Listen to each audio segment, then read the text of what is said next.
First of all എല്ലാവരെയും നമ്മുടെ ക്ലാസ്സിലേക്ക് വെൽക്കം ചെയ്യണം. നമ്മൾ ഒരു ക്ലാസ് തുടങ്ങുന്നതിൻ്റെ മുന്നേ തന്നെ ആദ്യമായിട്ട് നമ്മളുടെ കയ്യിൽ ഉണ്ടായിരിക്കേണ്ട വളരെ ബേസിക് ആയിട്ടുള്ള കാര്യമായിരിക്കണം ഒരു പെന്നും ഒരു ബുക്കും. അതുകൊണ്ട് എല്ലാവരും ക്ലാസ് ആരംഭിക്കുന്നതിൻ്റെ മുന്നേ തന്നെ ഒരു പെന്നും ഒരു പുസ്തകവും എന്ത് ചെയ്യുക, എടുത്ത് റെഡി ആയിരിക്കുക. നമ്മളിന്നിവിടെ ഡിസ്കസ് ചെയ്യാൻ പോകുന്നത് എൻട്രപ്രണർഷിപ്പ് ആൻഡ് സ്റ്റാർട്ടപ്പ് എന്ന് വെച്ചാൽ കേരള ഗവൺമെൻറ്റിൻ്റെ കീഴിൽ സംരംഭങ്ങളെ പ്രൊമോട്ട് ചെയ്യാൻ നമ്മുടെ നാട്ടിലുള്ള കുട്ടികൾ സംരംഭത്തിലേക്ക് ആകർഷകരാക്കാൻ വേണ്ടിയിട്ട് അവരിൽ ആ ഒരു സംരംഭക ബോധം ഉണ്ടാക്കിയെടുക്കാൻ വേണ്ടി നമ്മുടെ SPT കേരള ഗവൺമെൻറ് കീഴിലുള്ള SPT കൊണ്ടുവന്ന 2021 റെഗുലേഷനിൽ കൊണ്ടുവന്ന ഒരു പുതിയ പേപ്പറാണ് എൻട്രപ്രണർഷിപ്പ് ആൻഡ് സ്റ്റാർട്ടപ്പ്. ഈ ഒരു പേപ്പറിൻ്റെ ഉദ്ദേശം എന്ന് പറയുന്നത് തന്നെ കുട്ടികളിലുള്ള സംരംഭകത്വം പ്രൊമോട്ട് ചെയ്യും. എന്തുകൊണ്ട് അങ്ങനെ ഒരു പേപ്പറിൻ്റെ ആവശ്യകത വന്നു, ഫസ്റ്റ് ഓഫ് ഓൾ അത് ചർച്ച ചെയ്യാം. ഇതിൻ്റെ വിഷയത്തിൻ്റെ ആവശ്യകത തന്നെ വരുന്നതിൻ്റെ കാരണം നമ്മുടെ നാട്ടിൽ നിന്ന് കുട്ടികൾ എന്ത് ചെയ്യുന്നു, നല്ല വിദ്യാഭ്യാസം നേടുന്നു, നന്നായി പഠിക്കുന്നു, നല്ല കഴിവുള്ള കുട്ടികൾ ഇവിടെ നിൽക്കുന്നില്ല, പുറം രാജ്യങ്ങളിലേക്ക് പോവുകയാണ്. അങ്ങനൊരു വിഷയം വരുമ്പോൾ സ്വാഭാവികമായിട്ടും അതിനെ അഡ്രസ്സ് ചെയ്യേണ്ട ആവശ്യകത നമ്മുടെ ഗവൺമെൻറ്റുണ്ട്. അതുകൊണ്ട് ആ അഡ്രസ്സിങ്ങിൻ്റെ ഭാഗമായി അവരെന്ത് ചെയ്തു, കുട്ടികളെ നമ്മുടെ നാട്ടിൽ നിർത്താൻ, നമ്മുടെ കുട്ടികൾക്ക് നമ്മുടെ നാട്ടിൽ തന്നെ തൊഴിൽ കണ്ടെത്തുക. തൊഴിൽ കണ്ടെത്താൻ എല്ലാവർക്കും കഴിഞ്ഞില്ല എന്നുണ്ടെങ്കിൽ അവരെന്ത് ചെയ്യുക, തൊഴിൽ കൊടുക്കുന്നവരാക്കി മാറ്റുക. ഈ ഒരു ഉദ്ദേശവും ബന്ധിപ്പിച്ചിട്ടാണ് എന്ത് ചെയ്യുന്നത്, നമ്മളെ ഈ ഒരു സബ്ജക്റ്റ് നമ്മൾ ആരംഭിക്കുന്നത്. അങ്ങനെ നമുക്ക് വിഷയത്തിലേക്ക് വരാം. Entrepreneurship and startup, സംരംഭകത്വം. നമ്മൾ ഓരോരുത്തരും സംരംഭകരാക്കി മാറ്റാനും അതുപോലെ തന്നെ എങ്ങനെ ഒരു സംരംഭത്തിലേക്ക് നമ്മൾ എത്തിപ്പെടാം, എന്തെല്ലാം സാധ്യതകൾ നമ്മുടെ മുന്നിലുണ്ട്, അതിന് ഗവൺമെൻറ് എന്തെല്ലാം സൗകര്യങ്ങൾ നമുക്ക് ചെയ്തു തരും, ഇതെല്ലാമാണ് മെയിൻലി എന്ത് ചെയ്യണത് നമ്മൾ ഈ ചാപ്റ്ററിലും ഈ മൊഡ്യൂളിലും ഈ സബ്ജക്റ്റിലും കാണാൻ പോകുന്നത്. ഫസ്റ്റ് ഓഫ് ഓൾ നമുക്ക് എന്ത് ചെയ്യാം, ആദ്യത്തെ മൊഡ്യൂളിൽ നിന്ന് തുടങ്ങാം. ഫസ്റ്റ് ഓഫ് ഓൾ നമ്മൾ ഒരു കാര്യം മനസ്സിലാക്കണം, നമ്മൾ പഠിക്കുന്നത് ഒരു ക്വിക്ക് റിവിഷനാണ്. അതുകൊണ്ട് തന്നെ നമുക്ക് എല്ലാ വിഷയങ്ങളിലും ഒരു ശ്രദ്ധ ചെലുത്താൻ കഴിഞ്ഞോളണമെന്നില്ല. എന്നാൽ ഇമ്പോർട്ടൻ്റായി നമുക്ക് കൺസെപ്റ്റ് മനസ്സിൽ നിൽക്കേണ്ട വിഷയങ്ങൾ നമ്മൾ എന്ത് ചെയ്യും, ചർച്ച ചെയ്യുകയും ചെയ്യും. എനിവേ, നമ്മുടെ ടോപ്പിക്ക് തുടങ്ങുന്നത് entrepreneurship opportunities and startup ecosystem in India. ഇന്ത്യയിൽ ഏതെല്ലാം സ്ഥലങ്ങളിൽ, ഏതെല്ലാം ഭാഗങ്ങളിൽ നമുക്ക് സ്റ്റാർട്ടപ്പുകൾ തുടത്താൻ കഴിയും, എന്തെല്ലാം ഓപ്പർച്യൂണിറ്റീസ് ഇന്ത്യയിൽ ആ സ്ഥലങ്ങളിൽ ഉണ്ട് എന്നുള്ളതാണ്. ഇത് ഏറ്റവും ഷോർട്ട് നോട്ടാണ് നമ്മളിപ്പോൾ പ്രിപ്പയർ ചെയ്തിട്ടുള്ളത് മൊഡ്യൂളിൻ്റെ. അതുകൊണ്ട് നിങ്ങൾ നോക്കുമ്പോൾ തന്നെ നമുക്ക് മനസ്സിലാവും എത്രത്തോളം സിമ്പിളായിട്ടാണ് ഇത് കൊടുത്തിട്ടുള്ളത് എന്നുള്ളത്. അതൊരു കുട്ടി വായിച്ചാൽ തന്നെ കുട്ടിക്ക് ഏകദേശം ഒരു എക്സാം അറ്റൻഡ് ചെയ്യാനുള്ള ഭാഗത്തിൽ എന്ത് ചെയ്യും, കുട്ടിക്കൊരു ഐഡിയ കിട്ടും. അപ്പോൾ നമുക്ക് എന്ത് ചെയ്യാം, സ്റ്റാർട്ട് ചെയ്യാം. Entrepreneurship opportunities in India. First of all നമ്മൾ ചർച്ച ചെയ്യുന്നത് ഏതെല്ലാം ഫീൽഡുകളിൽ നമുക്ക് ഒരു സംരംഭം തുടങ്ങാൻ കഴിയും, അങ്ങനെ ഒരു സംരംഭം തുടങ്ങിയാൽ എങ്ങനെ ആയിരിക്കണം തുടങ്ങേണ്ടത്, അത് ഏതെല്ലാം ഭാഗവുമായി ബന്ധപ്പെട്ടതാണ്. ആദ്യം നമുക്ക് ഡിസ്കസ് ചെയ്യാം technology and IT services. Technology and IT services ഇതൊരു ബൂമിങ് ഇൻഡസ്ട്രിയാണ്. ഈ ഇൻഡസ്ട്രിയിൽ ഒരുപാട് നമുക്ക് കുറച്ചെങ്കിലും ഒരു ഐഡിയ ഉള്ളൊരു വ്യക്തിയാണ് എന്നുണ്ടെങ്കിൽ നമുക്ക് എന്ത് ചെയ്യാം, നല്ലൊരു പുതിയ ടെക്നോളജിയെ ഡെവലപ്പ് ചെയ്ത് അല്ലെങ്കിൽ ആ ടെക്നോളജിയുമായി കൂടി ചേർന്ന് എന്ത് ചെയ്യാം, നമുക്ക് നല്ലൊരു സംരംഭകത്വം സ്റ്റാർട്ട് ചെയ്യാൻ കഴിയും. ഉദാഹരണമായിട്ട് artificial intelligence and machine learning എന്ന് പറയുന്ന ഒരു പുതിയ കാര്യമല്ല നമുക്ക് എല്ലാവർക്കും. ഓട്ടോമേഷൻ, അതേപോലെ പേഴ്സണലൈസേഷൻ എന്ന് വെച്ചാൽ ഈ സാങ്കേതികവിദ്യകൾ കൃത്രിമ ബുദ്ധി ഉപയോഗിച്ചും മെഷീൻ ലേണിംഗ് ഉപയോഗിച്ചും എന്ത് ചെയ്യുക, നമ്മളൊരു സൊല്യൂഷൻ കണ്ടെത്തുക. ഇല്ലെങ്കിൽ ആ സൊല്യൂഷൻ എന്ത് ചെയ്യാം, ഒരു സമൂഹത്തിന് നമ്മൾ എന്ത് ചെയ്യുക, കണ്ടെത്തി കൊടുക്കുക. ഈ ഒരു രീതിയിൽ എന്തുണ്ട്, ഈ ഒരു ഭാഗത്ത് നല്ല രീതിയിലൊരു സംരംഭക സാധ്യത ഉണ്ട്. ഇനി അടുത്താണ് block chain technology, financial technology, supply chain, crypto currency നമ്മൾ കേട്ടിട്ടുണ്ടാവും. ഈ ക്രിപ്റ്റോ കറൻസി എന്നൊക്കെ പറയുന്നത് ബ്ലോക്ക് ചെയിൻ ടെക്നോളജിയുമായി ബന്ധപ്പെട്ടുള്ള കാര്യങ്ങളാണ്. നമ്മളെല്ലാവരും ഡോജ് കോയിന്, ബിറ്റ് കോയിൻ ഇതൊക്കെ ഹാൻഡിൽ ചെയ്യുന്ന ആളുകളായിരിക്കും. അതുകൊണ്ട് തന്നെ നമുക്ക് ബ്ലോക്ക് ചെയിൻ ഒരു പുതിയ ഭാഗ്യമല്ല, ഒരു പുതിയൊരു കോയിൻ ക്രിയേറ്റ് ചെയ്യാം. നമ്മൾ ആലോചിച്ച് പുതിയൊരു കോയിൻ ക്രിയേറ്റ് ചെയ്യാം. അതേപോലെ തന്നെ സോഫ്റ്റ്വെയർ ആസ് എ സർവീസ്, ഈ ഇൻഡസ്ട്രി, ഈ ഭാഗം എന്ന് പറയുമ്പോൾ നമ്മുടെ നാട്ടിലെ എല്ലാ വിഷയങ്ങളും നമ്മൾ സോഫ്റ്റ്വെയറിലേക്ക് വന്നുകൊണ്ടിരിക്കുക. ഫുൾ വിഷയങ്ങൾ എന്താ വെച്ചാൽ ബില്ല് പോലും നമ്മൾ എന്ത് ചെയ്യും സോഫ്റ്റ്വെയറിനെ ഡിപ്പെൻഡ് ചെയ്തുകൊണ്ടിരിക്കുക. പണ്ട് കാലങ്ങളിലൊക്കെ നമ്മൾ കടയിൽ പോയി നമുക്ക് തോന്നും എന്ത് ഈ ചങ്ങായി എന്താ ബില്ല് തരാത്തതെന്ന് തോന്നുന്ന സാഹചര്യത്തിൽ നിന്ന് ആ ചങ്ങായി തന്നെ നമുക്ക് ഇങ്ങോട്ട് ബില്ല് തരുന്ന ഒരു അവസ്ഥയിലേക്ക് മാറി തുടങ്ങി. ഗവൺമെൻറ്റും എന്ത് ചെയ്യാൻ തുടങ്ങി, ബില്ലിംഗ് എന്ന് പറയുന്ന ഒരു രീതിയെ പ്രോപ്പറായി തന്നെ ഇംപ്ലിമെൻറ്റ് ചെയ്യാൻ തുടങ്ങി. അതുകൊണ്ട് ഇൻഡസ്ട്രിയിൽ സർവീസുകൾക്ക് വളരെ വലിയ പ്രാധാന്യമുണ്ട്. അതുകൊണ്ട് നമ്മൾ സോഫ്റ്റ്വെയറിന് ഒരു സർവീസ് എന്നുള്ള രീതിയിൽ എന്ത് ചെയ്യുക, കൊടുക്കുക. ക്ലൗഡ് ബേസ്ഡ് എൻ്റർപ്രൈസ് സൊല്യൂഷൻസ് എന്ന് വെച്ചാൽ നമ്മുടെ ഈ ഒരു ഡാറ്റ, മനുഷ്യൻ്റെ ഏറ്റവും വലിയൊരു ഇതാണ് ഡാറ്റ എന്ന് പറയുന്നത്. നമ്മളതിൽ ഫോണിൽ ഒരു ഫോട്ടോസ് ഉണ്ടാവും. ഈ ഫോട്ടോസ് എല്ലാം നമുക്ക് എന്ത് ചെയ്യണം, സ്റ്റോർ ചെയ്യണമെന്നുണ്ടെങ്കിൽ നമ്മുടെ ഫോൺ സ്റ്റോറേജിന് ഒരു ലിമിറ്റ് ഉണ്ടായിരിക്കും. അപ്പോൾ നമ്മൾ എന്ത് ചെയ്യും, എക്സ്ട്രാ സ്റ്റോറേജ് നമ്മളൊരു മെമ്മറി കാർഡോ പെൻ ഡ്രൈവോ ഒക്കെ ആയിട്ട് മേടിക്കും. ഇങ്ങനെ ഒരു ഫിസിക്കൽ ഡാറ്റ അല്ലാതെ നമുക്ക് എന്ത് ചെയ്യാൻ കഴിയും, ആപ്പിളൊക്കെ യൂസ് ചെയ്യുന്ന ആളുകളാണെന്ന് നമുക്ക് മനസ്സിലാവും. ആപ്പിൾ ക്ലൗഡിൽ എന്ത് ചെയ്യാം, സ്റ്റോർ ചെയ്ത് വെക്കാം. ഒരു ക്ലൗഡ് സ്റ്റോറേജ് നമ്മളെ കയ്യിലൊരു രേഖയും ഇല്ലാതെ ഒരു ഫിസിക്കൽ ഒബ്ജക്റ്റ് ഇല്ലാതെ നമുക്ക് എന്ത് ചെയ്യാൻ പറ്റും, ഈ സാധനത്തിനെ നേരെ ക്ലൗഡിലേക്ക് അപ്ലോഡ് ചെയ്യാൻ പറ്റും. ആ ഒരു രീതിയിൽ സർവീസ് നമുക്ക് എന്ത് ചെയ്യാൻ പറ്റും, ഈ IT ഇൻഡസ്ട്രിയിൽ നമുക്ക് ചെയ്യാൻ പറ്റും. അടുത്തതാണ് ഇ കൊമേഴ്സ്. ഇ കൊമേഴ്സ് എന്ന് പറഞ്ഞു കഴിഞ്ഞാൽ കച്ചവടത്തെ ടെക്നോളജിയുമായി ബന്ധപ്പെടുത്തി കഴിഞ്ഞാൽ ഇലക്ട്രോണിക് കോമേഴ്സാണ് ഇ കൊമേഴ്സ് എന്ന് പറഞ്ഞു കഴിഞ്ഞാൽ.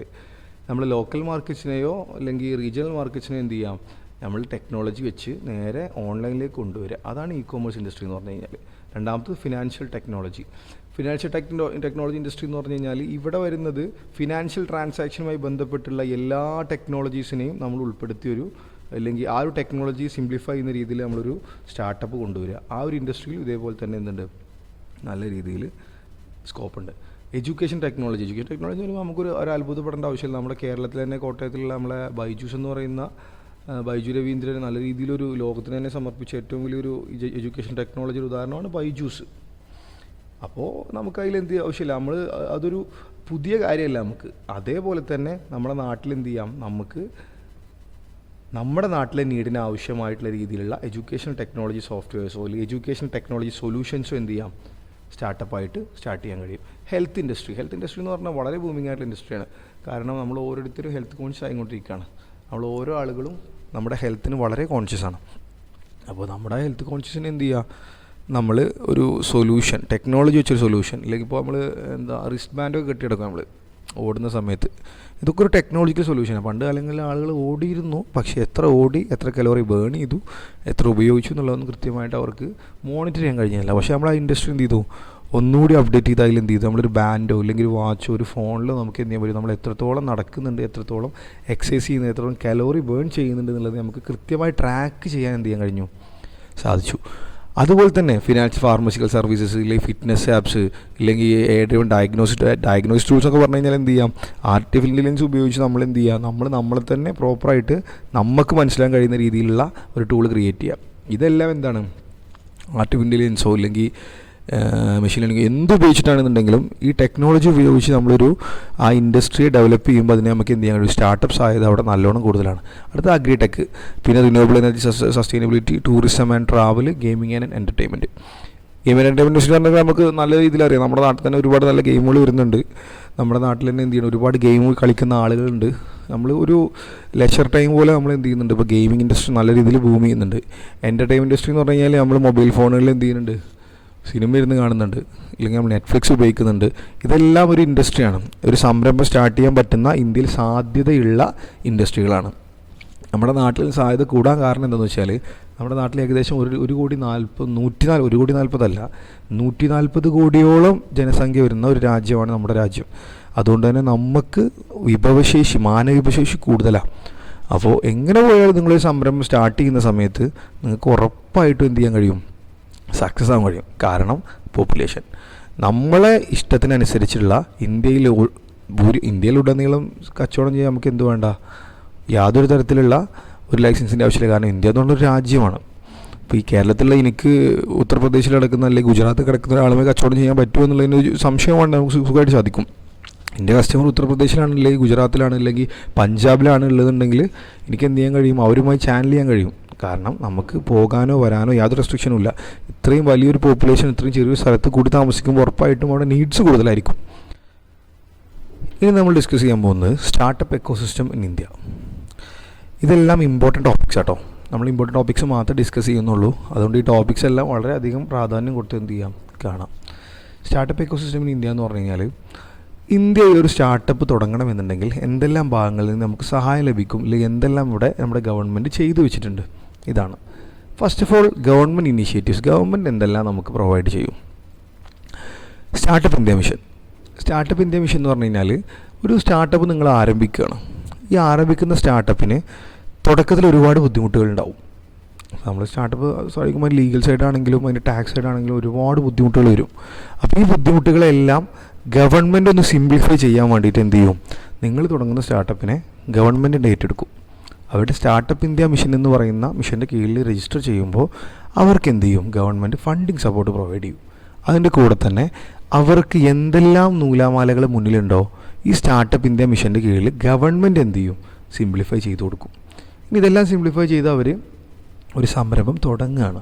അങ്ങനെ തുടങ്ങിക്കഴിഞ്ഞ് കഴിഞ്ഞാൽ ഉറപ്പായിട്ടും അതിനെന്ത് ചെയ്യും, വരുമാനം വരുന്ന സാഹചര്യത്തിൽ അതിന് ടാക്സ് എന്ന് പറയുന്ന ഒരു ബുദ്ധിമുട്ട് വരുന്നുണ്ട്. ഈ ടാക്സ് എന്ന് പറയുന്ന ബുദ്ധിമുട്ടിനെ ആര് ക്ലിയർ ചെയ്ത് കൊടുക്കും, ഗവൺമെൻറ് ക്ലിയർ ചെയ്ത് കൊടുക്കും. ടാക്സ് എക്സംഷൻസ് എന്ത് ചെയ്യും, അവിടെ അവർക്ക് പ്രൊവൈഡ് ചെയ്യും. അതുകൊണ്ട് തന്നെ ഇപ്പോൾ 100 രൂപ കിട്ടുന്നതിൽ 28 രൂപ ലക്ഷറി ഗുഡ്സാണ് നമ്മൾ ചെയ്യുന്നതെന്നുണ്ടെങ്കിൽ ടാക്സ് കൊടുക്കണം. അപ്പോൾ ഈ ടാക്സിന് എന്ത് ചെയ്യും, ഗവൺമെൻറ് വെട്ടി ചുരുക്കി കൊടുക്കും. ഇപ്പോൾ 100 രൂപയിൽ 28 രൂപ ഗവൺമെൻറ് കൊടുക്കുമ്പോൾ അവിടെ ലാഭം നഷ്ടപ്പെടുകയാണ്. അപ്പോൾ ആ ഇൻഡസ്ട്രിക്ക് പിടിച്ചു നിൽക്കാൻ കഴിയില്ല. അതുകൊണ്ട് തന്നെ ആ ഇൻഡസ്ട്രിയെ പിടിച്ചു നിർത്താൻ വേണ്ടിയിട്ട് ടാക്സ് എക്സംഷൻസ് എന്ത് ചെയ്യും, ഗവൺമെൻറ് പ്രൊവൈഡ് ചെയ്യുന്ന ഒരു സ്കീമാണ് സ്റ്റാർട്ടപ്പ് ഇന്ത്യ മിഷൻ എന്ന് പറയുന്നത്. ഇനി അടുത്തത് അടൽ ഇന്നൊവേഷൻ മിഷൻ. ഈ അടൽ ഇന്നൊവേഷൻ മിഷൻ പ്രത്യേകം എന്താ വെച്ച് കഴിഞ്ഞാൽ വളരെ അടുത്ത് തുടത്തിയതാണ്, എങ്കിലും നല്ല രീതിയിൽ എന്ത് ചെയ്യുന്നുണ്ട്, ഒരുപാട് സംരംഭകരെ ക്രിയേറ്റ് ചെയ്യാൻ കഴിഞ്ഞൊരു മിഷനാണ് അടൽ ഇന്നോവേറ്റീവ് മിഷൻ.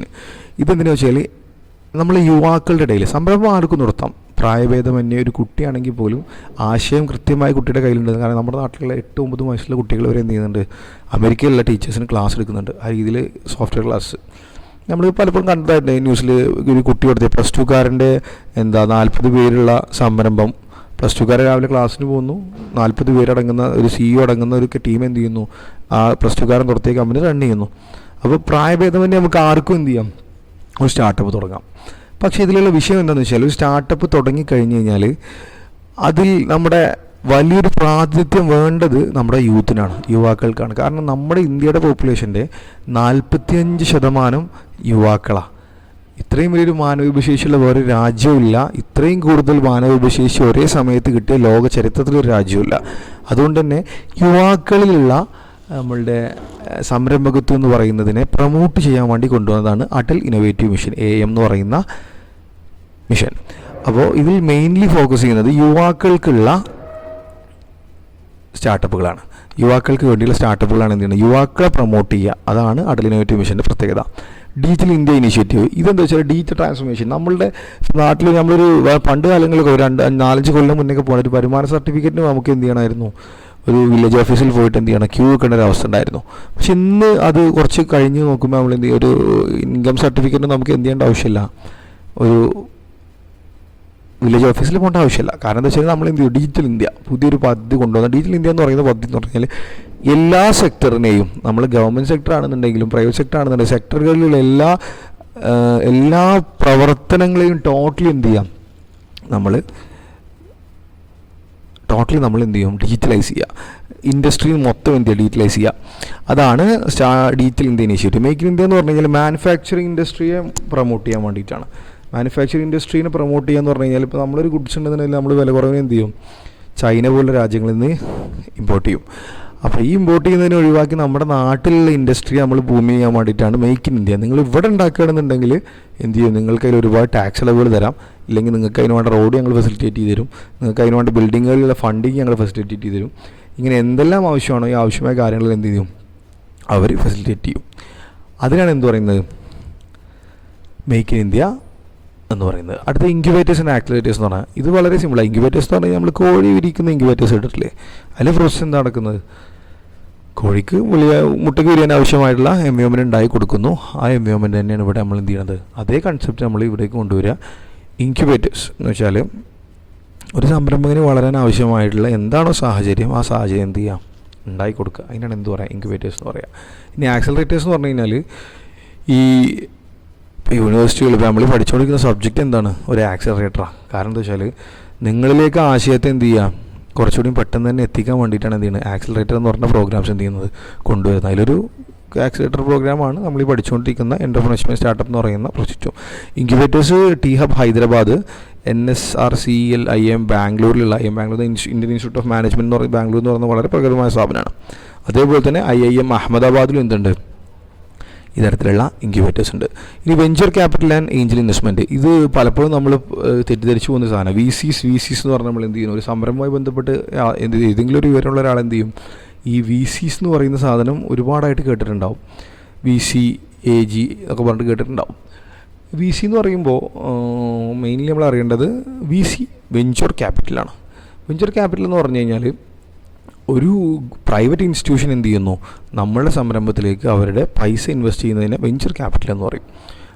സംരംഭം നന്നായി അവർക്ക് തോന്നുന്ന സാഹചര്യത്തിൽ അവരെന്ത് ചെയ്യും, ഞാൻ ഈ സംരംഭത്തിലേക്ക് പൈസ ഇൻവെസ്റ്റ് ചെയ്യാമെന്ന് പറഞ്ഞ് എന്ത് ചെയ്യും, അവർ ഇൻവെസ്റ്റ് ചെയ്യുന്ന രീതിയാണ് എന്ത്, വെഞ്ചർ ക്യാപിറ്റൽ. ഈ നേരെ ഏഞ്ചൽ ഇൻവെസ്റ്റ്മെൻറ്റിലേക്ക് വരുമ്പോൾ ഏഞ്ചൽ എന്ന് പറഞ്ഞാൽ മാലാഖയാണ്. അപ്പോൾ മാലാഖ എന്ന് പറയുന്ന ഒരു പവിത്രമായ ഒരു സാധനമാണല്ലോ, നമ്മളെ രക്ഷിക്കാൻ വരുന്ന ഒരാളായിട്ട് നമ്മൾ കണക്കാക്കുന്നത്, അല്ലെങ്കിൽ നമ്മളൊരു ഭാഗ്യം എന്നുള്ള ലെവലിലേക്കാണ് എന്ത് ചെയ്യുന്നത് നമ്മൾ കണക്കാക്കുന്നത്. അതുപോലെ തന്നെ ഏഞ്ചൽ ഇൻവെസ്റ്റ്മെൻറ്റ് എന്ന് പറയുമ്പോൾ ഇൻവെസ്റ്റ് ചെയ്യുക, നമ്മുടെ സംരംഭത്തിലേക്ക് അവർ ഇൻവെസ്റ്റ് ചെയ്യുന്നു നമ്മുടെ ഒരു ഇക്വിറ്റിക്ക് വേണ്ടിയിട്ട്. എന്ന് വെച്ചാൽ നമ്മുടെ മൊത്തം 100% ആ കമ്പനിയുടെ ഓണർഷിപ്പ് നമുക്ക് ഉണ്ടെന്നുണ്ടെങ്കിൽ ഏഞ്ചൽ ഇൻവെസ്റ്റേഴ്സ് എന്ത് ചെയ്യും, അവർ ഞങ്ങൾക്ക് നിങ്ങളുടെ കമ്പനിയിൽ ഒരു കോടി ഇൻവെസ്റ്റ് ചെയ്യാം, 1 കോടി ഇൻവെസ്റ്റ് ചെയ്യുമ്പോൾ നിങ്ങളുടെ കമ്പനിയുടെ ഒരു 10% എനിക്ക് തരണം. 10% നമ്മൾ കൊടുക്കുക എന്ന് പറയുമ്പോൾ നമ്മുടെ ലാഭത്തിൻ്റെ 10% അവർക്ക് കൊടുക്കണം. അതാണ് ഉദ്ദേശിക്കുന്നത്. ഇൻവെസ്റ്റ്മെൻറ്റ് എന്ന് പറഞ്ഞു കഴിഞ്ഞാൽ നമ്മളൊരു ഉദാഹരണത്തിന് ഷാർക്ക് ടാങ്ക് ഇന്ത്യ എന്നൊക്കെ പറഞ്ഞിട്ടൊരു പരിപാടി നടക്കുന്നുണ്ട്. ഇംഗ്ലീഷിൽ ഒരുപാട് പരിപാടികൾ നടക്കുന്നുണ്ട്. ഷാർക്ക് ടാങ്ക് എന്ന് പറഞ്ഞൊരു പരിപാടി നടക്കുന്നത് കണ്ടാൽ ഒന്നുകൂടി നിങ്ങൾക്ക് ഏഞ്ചൽ ഇൻവെസ്റ്റ്മെൻറ്റ് എന്താണെന്നുള്ളത് കുറച്ചുകൂടി വ്യക്തമായിട്ട് മനസ്സിലാവും. ഒരാൾ വന്ന് അവിടെ ഐഡിയ പ്രസൻറ്റ് ചെയ്യുന്ന ഐഡിയ ഈ ഇരിക്കുന്ന വ്യക്തികൾക്ക് ഇഷ്ടപ്പെട്ട് കഴിഞ്ഞാൽ വ്യക്തികൾ അവരുടെ കയ്യിലുള്ള പൈസ കൊണ്ടുപോയി ഇത്ര ഇക്വിറ്റിക്ക് വേണ്ടിയിട്ട് എന്ത് ചെയ്യും, അതിൽ ഇൻവെസ്റ്റ് ചെയ്യുന്നതിനെ നമ്മൾ ഏഞ്ചൽ ഇൻവെസ്റ്റ്മെൻറ്റ് പറയും. ഇനി സ്റ്റാർട്ടപ്പ് ഹബ്സ്, ഇന്ത്യയിൽ എവിടെയെല്ലാം സ്റ്റാർട്ടപ്പ് ഹബ്ബുകളുണ്ട് എന്ന് വെച്ചാൽ ഏതെല്ലാം സ്ഥലങ്ങളിലാണ് ഏതെല്ലാം കാര്യങ്ങൾക്ക് നല്ല സ്ഥലം. ബാംഗ്ലൂർ, ഫസ്റ്റ് ഓഫ് ഓൾ ബാംഗ്ലൂരാണ് known as silicon valley of India, ഇന്ത്യയുടെ സിലിക്കൺ വാലി എന്ന് വെച്ചാൽ ഇന്ത്യയിലെ എല്ലാ ടെക് സ്റ്റാർട്ടപ്പുകളിലും മെജോറിറ്റി സ്റ്റാർട്ട് ചെയ്യുന്നത് സിലിക്കൺ വാലിയിലാണ്, ഫോക്കസ്ഡ് ഓൺ ടെക് സ്റ്റാർട്ടപ്സ്. ഇനി മുംബൈ എന്ന് പറഞ്ഞാൽ ഇന്ത്യയുടെ ഫിനാൻഷ്യൽ ഹബ്ബാണ്. ഇന്ത്യയുടെ എന്താ പറയുക, നമ്മളെ പണപ്പെട്ടി എന്നൊക്കെ പറയുന്നത് മുംബൈയാണ്. കാരണം മുംബൈയെ പറയാൻ കാരണം മുംബൈയിൽ ഒരുപാട് ഫിനാൻഷ്യൽ സ്റ്റാർട്ടപ്പ്, ഇന്ത്യയിലെ സ്റ്റോക്ക് മാർക്കറ്റ്, ഒരു ബോംബെ സ്റ്റോക്ക് മാർക്കറ്റ് കേട്ടിട്ടുണ്ടാവും. നമ്മുടെ വളരെ പ്രഗലമായ ഒരുപാട് കേസുകളൊക്കെ വന്ന സ്ഥലമാണ് ഈ ബോംബെ സ്റ്റോക്ക് മാർക്കറ്റ് എന്ന് പറയുന്നത്. അതുള്ളത് മുംബൈയിലാണ്. അതുകൊണ്ട് തന്നെ മീഡിയ സ്റ്റാർട്ടപ്പുകൾക്കാണെന്നുണ്ടെങ്കിൽ നമ്മൾ ഹോളിവുഡ് എല്ലാം തുടങ്ങിയത് മുംബൈയിലാണ്. അതുകൊണ്ട് തന്നെ ഒരുപാട് ഇൻഡസ്ട്രികൾ ഈ മീഡിയയുമായി ബന്ധപ്പെട്ടിട്ടാണെന്നുണ്ടെങ്കിലും നമ്മളെ ഫിനാൻസുമായി ബന്ധപ്പെട്ടിട്ടുള്ളതാണെന്നുണ്ടെങ്കിലും ഒരുപാട് സ്റ്റാർട്ടപ്പുകൾ തുടങ്ങാൻ പറ്റിയ സ്ഥലമാണേത്, നമ്മുടെ മുംബൈ എന്ന് പറയുന്നത്. അടുത്തത് ഡൽഹിയാണ്. ഡൽഹി എന്ന് പറഞ്ഞു കഴിഞ്ഞാൽ ഹെൽത്ത് ടെക്, നമ്മളെ ഇന്ത്യയിലെ ഏറ്റവും പ്രോമിനൻ്റ് ആയിട്ടുള്ള ഹെൽത്ത് ഇൻഡസ്ട്രി എന്ന് പറയുന്നത് എയിംസ് ആണ്.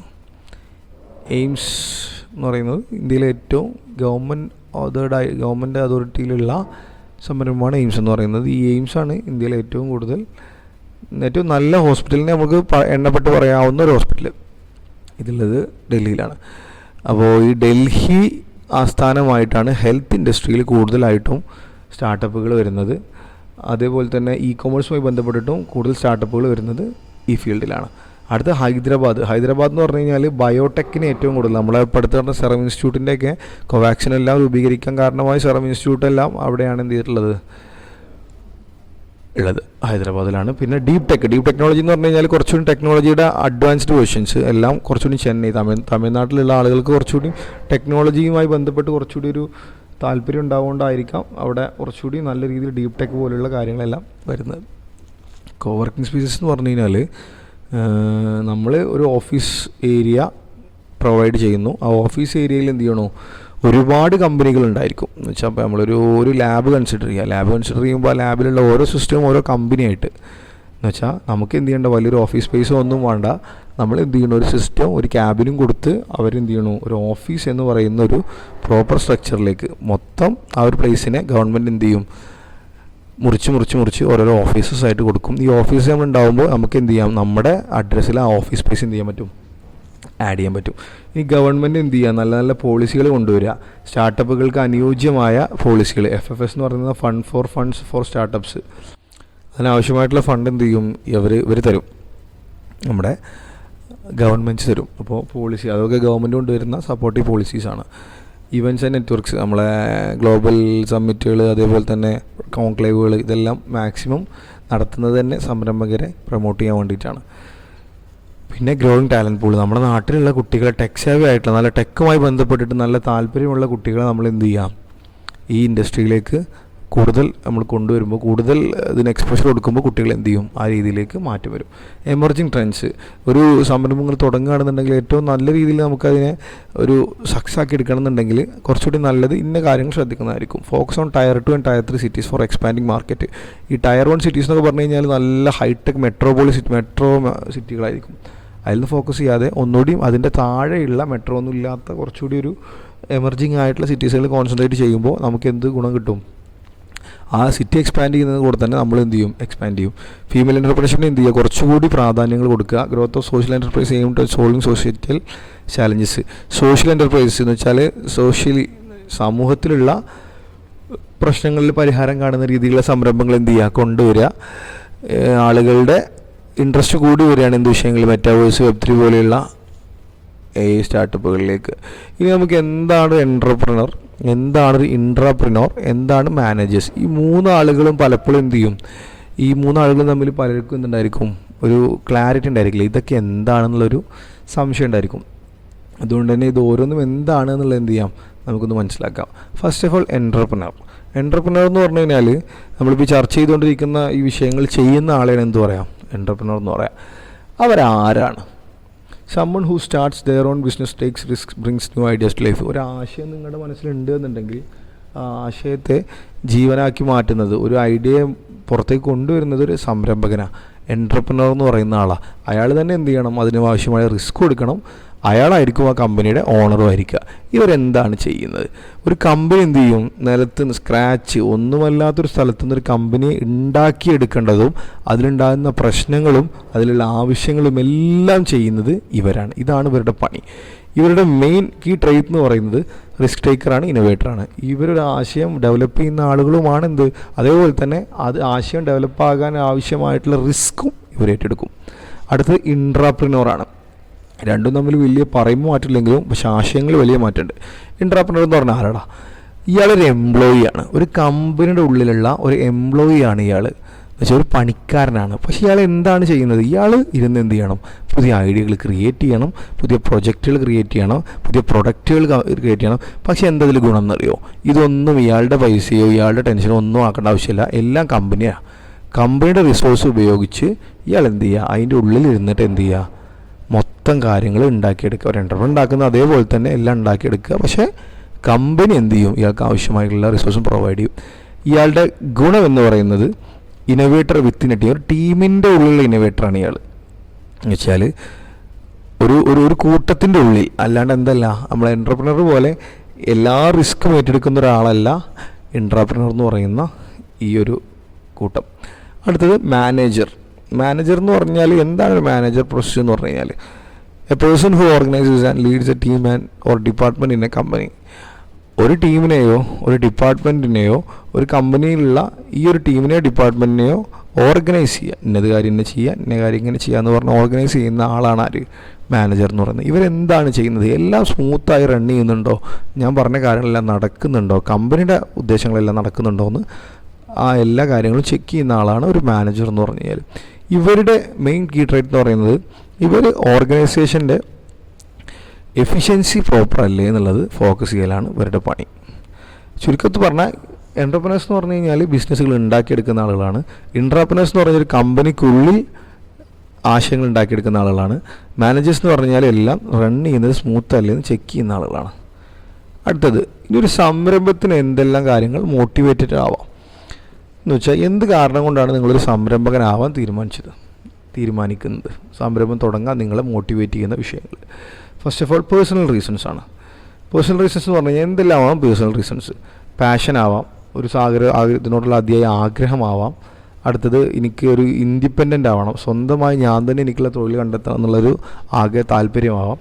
ഇല്ലെങ്കിൽ പൈസയാണ്, എനിക്ക് നന്നായി പൈസ ഉണ്ടാക്കണം, അതുകൊണ്ട് തന്നെ എനിക്ക് എന്ത് ചെയ്യണം, ഒരു സംരംഭകനാവണം എന്നുള്ളതാവാം. ഇല്ലെങ്കിൽ എന്ത് ചെയ്യുക, ചില ആളുകൾക്ക് പാരമ്പര്യം, ഞാൻ ഉണ്ടാക്കിയെടുത്തത് എൻ്റെ തലമുറകളിലേക്ക് പോകണം, എനിക്കൊരുപാട് ആ വിഷയങ്ങളിൽ ഒരു പാരമ്പര്യം ഉണ്ടാക്കിയെടുക്കാൻ കഴിയണം എന്നൊക്കെ ആഗ്രഹം കൊണ്ട് എന്ത് ചെയ്യും, ആളുകൾ സംരംഭത്തിലേക്ക് ഇറങ്ങാൻ കാരണമുണ്ട്. അതെല്ലാം വ്യക്തിപരമായ റീസൺസാണ്, പേഴ്സണൽ റീസൺസാണ്. അത് ഞാനതിലേക്ക് ഇറങ്ങണമെന്നുണ്ടെങ്കിൽ ഈ വക കാരണങ്ങൾ കൊണ്ടായിരിക്കണം ഞാൻ എന്ത് ചെയ്യേണ്ടത്, ഒരു സംരംഭം തുടങ്ങാൻ കാരണമാവേണ്ടത്. അടുത്ത പ്രൊഫഷണൽ റീസൺസാണ്. നമ്മുടെ ജോലിയുമായി ബന്ധപ്പെട്ടോ ഇല്ലെങ്കിൽ നമ്മളെ ഒരു പ്രൊഫഷണൽ വേയിൽ നമ്മൾ ഒരു സംരംഭം തുടങ്ങുകയാണ്. അങ്ങനെ സംരംഭം തുടങ്ങുമ്പോൾ എന്തെല്ലാം കാരണങ്ങൾ പ്രൊഫഷണൽ റീസൺസ് കൊണ്ടാവാം. സോൾവിങ് പ്രോബ്ലംസ് നമ്മൾ ഡെയിലി ലൈഫിൽ പണിയെടുക്കുമ്പോൾ നമുക്ക് എന്ത് ചെയ്യാണ് തോന്നുകയാണ്, അല്ലെങ്കിൽ ഇപ്പോൾ നമ്മളിങ്ങനെ ജോബ് ചെയ്തുകൊണ്ടിരിക്കുമ്പോൾ നമുക്ക് തോന്നുകയാണ് ഈ ഒരു രീതിക്ക് ഒരു സൊല്യൂഷൻ ഉണ്ടായിരുന്നു എന്നുണ്ടെങ്കിൽ ഗുണമായിരുന്നേനെ. അപ്പോൾ നമ്മൾ എന്ത് ചെയ്യും, തിങ്ക് ചെയ്യുന്നു, ഒരു സൊല്യൂഷൻ കണ്ടെത്തുന്നു. അത് നമ്മുടെ ആ ജോബിൻ്റെ സമയത്ത് നമുക്കുണ്ടായിരുന്നൊരു ഇഷ്യൂ ആണ്. ആ ഇഷ്യൂ നമ്മൾ സോൾവ് ചെയ്തതാണ്. അതാവും ഒരു റീസൺ. രണ്ടാമത് ക്രിയേറ്റിവിറ്റി എന്ന് പറഞ്ഞു കഴിഞ്ഞാൽ പുതിയ പുതിയ ആശയങ്ങളെ നമ്മൾ എന്ത് ചെയ്യുക, ഉടലെടുപ്പിക്കുക, ഉണ്ടാക്കിയെടുപ്പിക്കുക. മൂന്നാമത്തെ സ്കില്ല്, നമ്മുടെ വ്യക്തിഗത സ്കില്ലോ അല്ലെങ്കിൽ മറ്റൊരാളുടെ സ്കില്ലോ ഡെവലപ്പ് ചെയ്യാൻ ആവശ്യമായിട്ടുള്ള ഒരു രീതിയായിരിക്കാം. അടുത്ത റെക്കഗ്നീഷൻ, നമുക്ക് ആളുകളുടെ ഇടയിൽ ഒരു പേര് കിട്ടണം, അതുകൊണ്ടാണ് എന്ത് ചെയ്യണത്, അതാണ് നമ്മുടെ ഉദ്ദേശം എന്നുണ്ടെങ്കിൽ അതെല്ലാം പ്രൊഫഷണൽ റീസൺസ് ആണ്. ഇനി ഔട്ട്സൈഡ് ഫാക്ടേഴ്സ് എന്ന് പറഞ്ഞു കഴിഞ്ഞാൽ മാർക്കറ്റിലൊരു ഓപ്പർച്യൂണിറ്റി എന്ത് ചെയ്യുന്നുണ്ട്, കിടക്കുന്നുണ്ട്. ഉദാഹരണത്തിന് നമുക്ക് എന്ത് ചെയ്യണം, ഒരു പെന്ന് എന്ന് പറയുന്നത് നമ്മളിങ്ങനെ ഡെയിലി യൂസ് ചെയ്യുന്ന സാധനമാണല്ലോ. അപ്പോൾ യൂസ് ചെയ്യുന്ന സാധനത്തിന് എന്ത് വേണം, നമുക്ക് ഈ പെന്നിൽ ഇന്നൊരു കാര്യം കൂടി ഉണ്ടായിരുന്നു എന്നുണ്ടെങ്കിൽ നമുക്ക് തോന്നുകയാണ്. അപ്പോൾ നമ്മൾ എന്ത് ചെയ്യും, സ്വാഭാവികമായിട്ടും ബാക്കിയുള്ള മാർക്കറ്റിൽ ഈ സാധനം ഉണ്ടോ നോക്കുന്ന സമയത്ത് നമുക്കൊരു കാര്യം മനസ്സിലാവും, ഇല്ല, മാർക്കറ്റിൽ അങ്ങനെ ഒരു സംഭവം ഇല്ല. അതുകൊണ്ട് തന്നെ നമ്മൾ എന്ത് ചെയ്യും, ആ മാർക്കറ്റിൽ ഇല്ലാത്ത ആ കാര്യത്തെ നമ്മൾ എന്ത് ചെയ്യും, അതിലേക്ക് കൊണ്ടുവന്ന ഗ്യാപ്പ് ഫില്ല് ചെയ്യും. അത് മാർക്കറ്റ് ഓപ്പർച്യൂണിറ്റീസ് കണ്ട് നമ്മൾ എന്ത് ചെയ്യുന്നതാണ്. അടുത്തത് supporting, funding, mentorship or help from others എന്ന് വെച്ചാൽ ഈ വക കാര്യങ്ങളെല്ലാം നമുക്ക് കിട്ടുമെന്ന് ഉറപ്പുണ്ടാവുകൊണ്ട് എന്ത് ചെയ്യുക, നമ്മൾ സംരംഭം തുടങ്ങുക. ഗവൺമെൻറ്റിൻ്റെ ഹെൽപ്പ് ഉപയോഗിച്ച് നമ്മൾ സംരംഭം തുടങ്ങുന്നതിന് എന്ത് പറയും, ഔട്ട്സൈഡ് ഫാക്ടറാണ്. അടുത്ത നെറ്റ്വർക്കിംഗ്, നമ്മളിത് ബിസിനസ് ഗ്രോ ചെയ്യാൻ ആവശ്യമായിട്ടുള്ള ആളുകൾ എന്ത് ചെയ്യുക, നമ്മുടെ കയ്യിലുണ്ട് എന്നുണ്ടെങ്കിൽ നമുക്ക് എന്ത് ചെയ്യുക, ഒരു സംരംഭം തുടങ്ങാനുള്ള കാരണമാവും.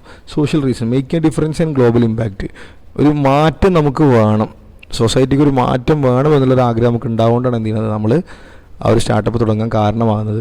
ഇല്ലെങ്കിൽ ഗ്ലോബൽ ഇമ്പാക്റ്റ്, ലോകത്തെ എല്ലായിടത്തും എന്ത് ചെയ്യണം, ഈ സാധനം എത്തിപ്പെടണം എന്നുള്ളൊരു ആഗ്രഹം കൊണ്ടാണ്. പേഴ്സണൽ ഗ്രോത്ത്, നമ്മൾ എന്ത് ചെയ്യണം, ഒരു പുതിയ തുടങ്ങണമെന്ന് താല്പര്യമുള്ള ഒരാളാണ്, അതുകൊണ്ടാവാം.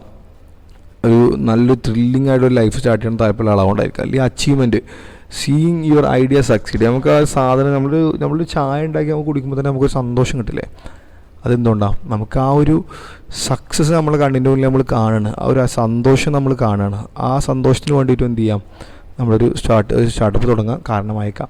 അടുത്തത് ലേണിംഗ്, നമുക്ക് പുതിയ പുതിയ കാര്യങ്ങൾ പഠിക്കാൻ താല്പര്യമുണ്ട്, അതുകൊണ്ടായിരിക്കാം. ചുരുക്കം പറഞ്ഞാൽ ഒരാളുടെ ബിസിനസ് തുടങ്ങാൻ കാരണം ഒന്നില്ലെങ്കിൽ അയാളുടെ പാഷൻ കൊണ്ടായിരിക്കാം, അല്ലെങ്കിൽ ഒരു പ്രോബ്ലം സോൾവ് ചെയ്യാനായിരിക്കാം, അല്ലെങ്കിൽ അയാൾ ഇൻഡിപെൻഡൻ്റ് ആവേണ്ടത് കൊണ്ടായിരിക്കാം, അല്ലെങ്കിൽ പൈസ ഉണ്ടാക്കാനായിരിക്കാം, ഇല്ലെങ്കിൽ ഭൂമിയിലൊരു മാറ്റം, ലോകത്തൊരു മാറ്റം ഉണ്ടാക്കിയെടുക്കാനുള്ള അതിയായ ആഗ്രഹം കൊണ്ടായിരിക്കാം. ഇനി നമുക്ക് കുറച്ച് ഗ്ലോബൽ സ്റ്റാർട്ടപ്പുകളുടെ കേസ് സ്റ്റഡി നടത്താം. എന്ന് വെച്ചാൽ ലോകത്ത് ഒരുപാട് സ്റ്റാർട്ടപ്പ് ഹബ്ബുകളുണ്ട്. ആ സ്റ്റാർട്ടപ്പ് ഹബ്ബുകൾ എന്തൊക്കെയൊക്കെയാണ് പ്രാധാന്യമുള്ളത്, ഏതൊക്കെ സ്ഥലത്താണ് എന്ത് ചെയ്യുന്നത്, അത് സ്ഥിതി ചെയ്യുന്നതൊക്കെ എന്ത് ചെയ്യാം, നമുക്കൊന്ന് നോക്കി നോക്കാം. നമ്മൾ പഠിക്കാൻ പോകുന്നത് case studies four global startups. ഏതെല്ലാം സ്ഥലത്ത് സ്റ്റാർട്ടപ്പുകളുടെ ഒരു ഏരിയ ഉണ്ട് എന്ന് വെച്ചാൽ സംരംഭങ്ങൾക്ക് പ്രയോറിറ്റി കൊടുക്കുന്ന സ്ഥലങ്ങളുണ്ട്, അവരെന്താണ് ചെയ്തത്, ഇതാണ് നമ്മൾ പഠിക്കാൻ പോകുന്നത്. First of all Silicon Valley, USA. അമേരിക്കയിലെല്ലാവരും, നമ്മൾ അമേരിക്ക എന്ന് പറയുമ്പോൾ വളരെ സന്തോഷത്തോടെ ഒരു ഡ്രീം ലോകമെന്നൊക്കെ കരുതുന്ന ഒരാളുകളാണ് നമ്മൾ. എന്തുകൊണ്ടാണ് അമേരിക്ക ഇത്രയും വലിയൊരു രാജ്യമായി മാറാൻ കാരണമായത്, അല്ലെങ്കിൽ ഇത്ര വലിയൊരു സമ്പന്നതയിലേക്ക് അവർ എത്തിച്ചതിൻ്റെ റീസൺ എന്താണ്, നമുക്കതൊന്ന് പഠിച്ചു നോക്കാം. First one, Silicon Valley. ഈ അമേരിക്കയിലൊരു രാജ്യമാണ് സിലിക്കോൺ വാലി. രാജ്യമല്ല, ഒരു സംസ്ഥാനമാണ്. കാലിഫോർണിയ എന്ന് പറയുന്ന സംസ്ഥാനത്തുള്ള ഒരു സ്ഥലമാണ് സിലിക്കോൺ വാലി. ഈ സിലിക്കോൺ വാലിയുടെ പ്രത്യേകത എന്താ? സിലിക്കോൺ വാലി അറിയപ്പെട്ടിട്ടുള്ളത് ഗൂഗിൾ, ആപ്പിൾ. ഇപ്പം നിങ്ങളൊരു പക്ഷേ ഈ വീഡിയോ കണ്ടുകൊണ്ടിരിക്കുന്ന യൂട്യൂബ് ഗൂഗിളിൻ്റെയാണ്. ആ ഗൂഗിൾ പോലെയുള്ള ചിലപ്പോൾ നിങ്ങൾ കണ്ടുകൊണ്ടിരിക്കുന്ന ഫോണും ആപ്പിൾ ആയിരിക്കാം, ഐഫോൺ ആയിരിക്കാം. സോ നിങ്ങൾ നിത്യം ഉപയോഗിക്കുന്ന ഈ എല്ലാ കാര്യങ്ങളെയും കണ്ടുപിടിച്ച സ്ഥലമാണിത്, അമേരിക്ക. അവർ മെയിൻലി ടെക് സ്റ്റാർട്ടപ്പുകൾക്ക് പേര് കേട്ട സ്ഥലമാണ് സിലിക്കോൺ വാലി.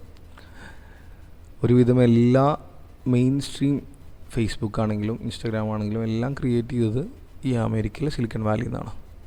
ഇതൊരു സ്ഥലമാണ്. ആ സ്ഥലത്തെ ആളുകൾ ചെല്ലുന്നതിൻ്റെ കാരണം തന്നെ അവിടെ ഒരുപാട് ടാലൻ്റ് ആയിട്ടുള്ള പീപ്പിൾസ് ഉണ്ട്. ഒരുപാട് കഴിവുള്ള ആളുകൾ എന്ത് ചെയ്യും, ആ സ്ഥലത്ത് പോയി താമസിക്കും. താമസിക്കാനുള്ള കാരണം അവർക്ക് അവിടെ നിന്ന് ജോലി കിട്ടാൻ സാധ്യത കൂടുതലാണ്. കഴിവുണ്ടോ ജോലി കിട്ടാൻ സാധ്യത കൂടുതലാണ്. അതുകൊണ്ട് തന്നെ ഒരു സ്റ്റാർട്ടപ്പ് അവിടെ എന്ത് ചെയ്യും, അവർ തുടങ്ങുമ്പോൾ തന്നെ ആ സ്ഥലത്ത് പോയി സിലിക്കൺ വാലിയിൽ പോയി തുടങ്ങുമ്പോൾ സ്വാഭാവികമായിട്ടും അവർക്ക് അവിടുന്ന് ഫണ്ടിങ് കിട്ടും. കാരണം വെച്ചാൽ വെഞ്ചർ ക്യാപിറ്റൽ VCs ഒരുപാടുള്ള സ്ഥലമാണ് ഈ സിലിക്കൺ വാലി എന്ന് പറയുന്നത്. VCs അവിടെ തമ്പടിച്ചിരിക്കും. കാരണം എന്താ വെച്ചാൽ സ്റ്റാർട്ടപ്പുകൾ മെയിൻലി തുടങ്ങുന്നത് ഈ ടെക് സ്റ്റാർട്ടപ്പുകൾക്ക് ഏറ്റവും നല്ല സ്ഥലം സിലിക്കൺ വാലിയാണ്. അപ്പോൾ സ്വാഭാവികമായിട്ട് ഒരു ആശയമുള്ള ടെക് സ്റ്റാർട്ടപ്പിൽ ഒരു ആശയമുള്ള ആൾ നേരെ വരിക സിലിക്കൺ വാലിക്കാണ്. ഈ സിലിക്കൺ വാലിയിൽ വന്നു കഴിഞ്ഞാൽ തന്നെ അവർക്കും അറിയാം ഇവിടെ വന്ന VCകളെ കിട്ടുന്നുള്ളതും വെഞ്ചർ ക്യാപിറ്റലിസ്റ്റുകളെ കിട്ടുന്നുള്ളതും. വെഞ്ചർ ക്യാപിറ്റലിസ്റ്റുകൾക്കും അറിയാം എന്ത് ഈ സ്റ്റാർട്ടപ്പുകളെ സിലിക്കൺ വാലിയിൽ കിട്ടുന്നുള്ളതും. അവരുടെ കൾച്ചർ അവർ ക്രിയേറ്റ് ചെയ്തു. ഇന്നൊവേഷൻ, പുതിയ പുതിയ കാര്യങ്ങളെ കണ്ടെത്താനുള്ളൊരു കൾച്ചർ സിലിക്കൺ വാലി ക്രിയേറ്റ് ചെയ്തുകൊണ്ട് തന്നെ അവിടുന്ന് പുതിയ പുതിയ കാര്യങ്ങൾ കണ്ടെത്തുകയും ആ കണ്ടെത്തുന്നതിൻ്റെ ഭാഗമായിട്ട് എന്ത് ചെയ്യാൻ തുടത്തി, അവിടെ രാജ്യം ഡെവലപ്പ് ആവാൻ തുടത്തി. ഇനി ഒരു എക്സാമ്പിളായിട്ട് നമുക്ക് പറയുകയാണെന്നുണ്ടെങ്കിൽ സിലിക്കൺ വാലിയിൽ വന്നൊരു എക്സാമ്പിളായിട്ടുള്ളതാണ് എയർബിഎൻബി എന്ന് പറഞ്ഞു കഴിഞ്ഞാൽ, ഇപ്പോൾ എൻ്റെ വീട് ഞാൻ എന്ത് ചെയ്യുക, ഒരാൾക്ക് വാടക കൊടുക്കുക.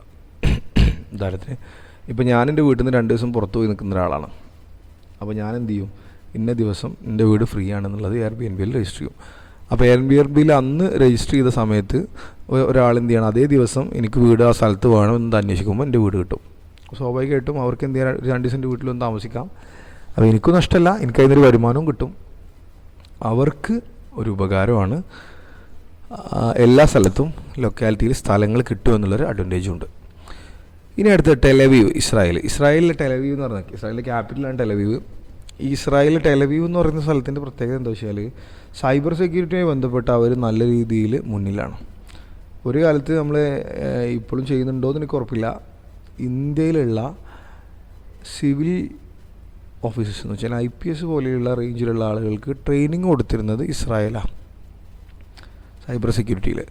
കാരണം അത്രയും രീതിയിൽ സൈബർ സെക്യൂരിറ്റി രംഗത്ത് വളരെ രീതിയിൽ മുന്നിൽ നിൽക്കുന്ന ഒരു രാജ്യമാണ് ഇസ്രായേൽ. കാരണം റീസൺ എന്താ വെച്ച് കഴിഞ്ഞാൽ അവർ ആ ഇൻഡസ്ട്രിയെ നല്ല രീതിയിൽ എന്ത് ചെയ്യുന്നു, പ്രൊമോട്ട് ചെയ്യുന്നു. അവരുടെ കുട്ടികളിൽ ആ ഒരു ബോധവും അവരെന്ത് ചെയ്യുന്നു, ഉണ്ടാക്കിയെടുക്കുന്നു. എന്തുകൊണ്ടാണ് ടെലവീവ് ഇത്രയും രീതിയിൽ സൈബർ സെക്യൂരിറ്റി ഇന്നോവേഷനിൽ ഇത്രയും മുന്നിലെത്താനുള്ള കാരണം? ഒരു റീസൺ എന്ന് പറയുന്നത് അവിടുത്തെ സ്ട്രോങ് ഗവൺമെൻറ് സപ്പോർട്ടാണ്. ഗവൺമെൻറ് ഒരു സംരംഭത്തെ നല്ല രീതിയിൽ എന്ത് ചെയ്യും, സപ്പോർട്ട് ചെയ്യും. എന്താണോ അവർക്ക് വേണ്ടത് ആ വേണ്ടതെല്ലാം കൊടുത്തിട്ടാണെങ്കിൽ പോലും എന്ത് ചെയ്യും, അതിനെ വളർത്താൻ ഗവൺമെൻറ് ശ്രമിക്കും. പിന്നെ മിലിറ്ററി ടെക് എക്സ്പീരിയൻസ്, ഈ ഇസ്രായേലിൽ മിലിറ്ററി ടെക്നോളജിയിൽ നല്ല എക്സ്പീരിയൻസ് ഉണ്ട്. കാരണം ഒരുപാട് യുദ്ധങ്ങൾ പങ്കെടുത്ത, റിയൽ ലൈഫ് യുദ്ധങ്ങൾ പങ്കെടുത്ത കാരണം കൊണ്ട് തന്നെ മിലിറ്ററിയിൽ എന്തെല്ലാം ആവശ്യമുണ്ട്, എന്തെല്ലാം സ്ഥലങ്ങളിൽ നമുക്ക് അഡ്വാൻസ്മെൻറ്റ് ആവശ്യമുണ്ട് എന്നുള്ളത് വളരെ കൃത്യമായിട്ട് അവർക്ക് അറിയാൻ കഴിഞ്ഞുകൊണ്ട് തന്നെ അവരെന്ത് ചെയ്യും, ആ രീതിയിലുള്ള ആവശ്യങ്ങൾക്ക് ടെക്നോളജി ഡെവലപ്പ് ചെയ്യാൻ തുടങ്ങും. അതിനൊരു എക്സാമ്പിളാണ് വെയ്സ് എന്ന് പറയുന്ന നാവിഗേഷൻ ആപ്പ്. അത് ഇപ്പോൾ അടുത്ത് ഗൂഗിൾ മേടിച്ചു. ഈ ഇപ്പോഴത്തല്ല, ഏകദേശം കുറച്ച് മുന്നെയാണ് മേടിച്ചത്. ഈ വെയ്സ് എന്ന് പറയുന്നത് അവരവരുടെ രാജ്യത്തിൽ മാത്രമായിട്ട് ഉണ്ടാക്കിയെടുത്ത ഒരു സാങ്കേതിക വിദ്യ ഉപയോഗിച്ച് ഗൂഗിൾ മാപ്പ് പോലെ തന്നെ ഉള്ളൊരു മാപ്പ് എന്ത് ചെയ്തു, അവർ ക്രിയേറ്റ് എടുത്തു. നാവിഗേഷൻ ആപ്പാണ് അത്. അവർ വളരെ രീതിയിൽ സക്സസ്ഫുൾ ആയൊരു സ്റ്റാർട്ടപ്പാണ്. അടുത്ത ബാംഗ്ലൂർ, ഇന്ത്യ. നമ്മൾ ഇന്ത്യയിലേക്ക് വരാം. നമ്മളിതൊക്കെ പറയുമ്പോൾ നമ്മൾ മനസ്സിലുണ്ടാവും ഇന്ത്യയിൽ ഇങ്ങനെ ഒരു സ്റ്റാർട്ടപ്പ് ഹബ് ഇല്ല. തീർച്ചയായിട്ടും ഇന്ത്യയിൽ ഒരു സ്റ്റാർട്ടപ്പ് ഹബ് ഉണ്ട്.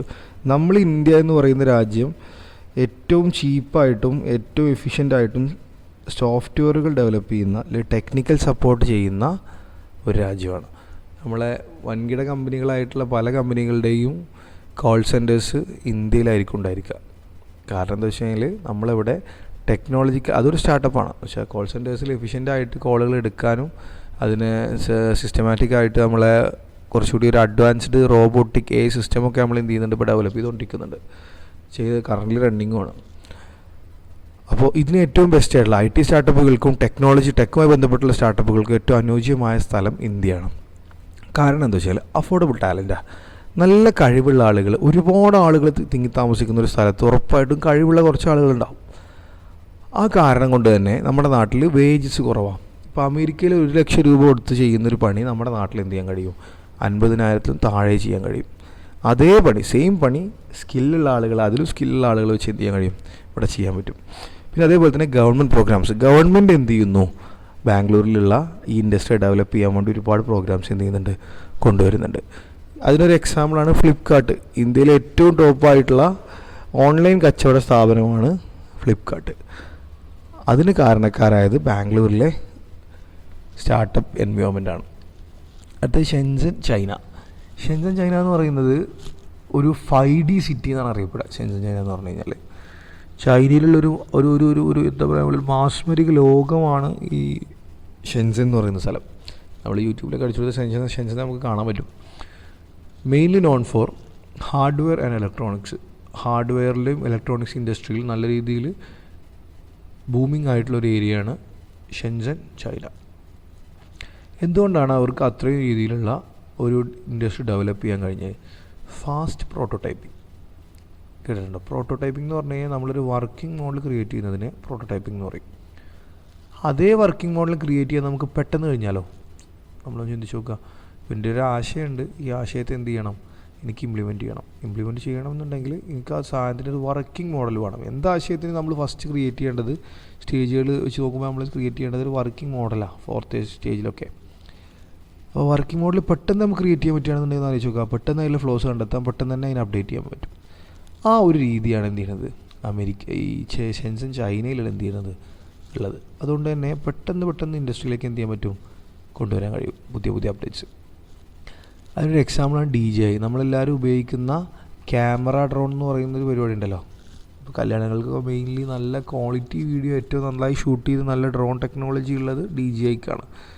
ഡ്രോൺ ടെക്നോളജിയിൽ അവർക്ക് ഒരുപാട് കുതിപ്പുണ്ട്. ഈ DJI എന്ന് പറയുന്ന ചൈനയിൽ ഷെൻസനിൽ തുടങ്ങിയൊരു സ്റ്റാർട്ടപ്പാണത്. അടുത്തത് ജർമ്മനിയാണ്.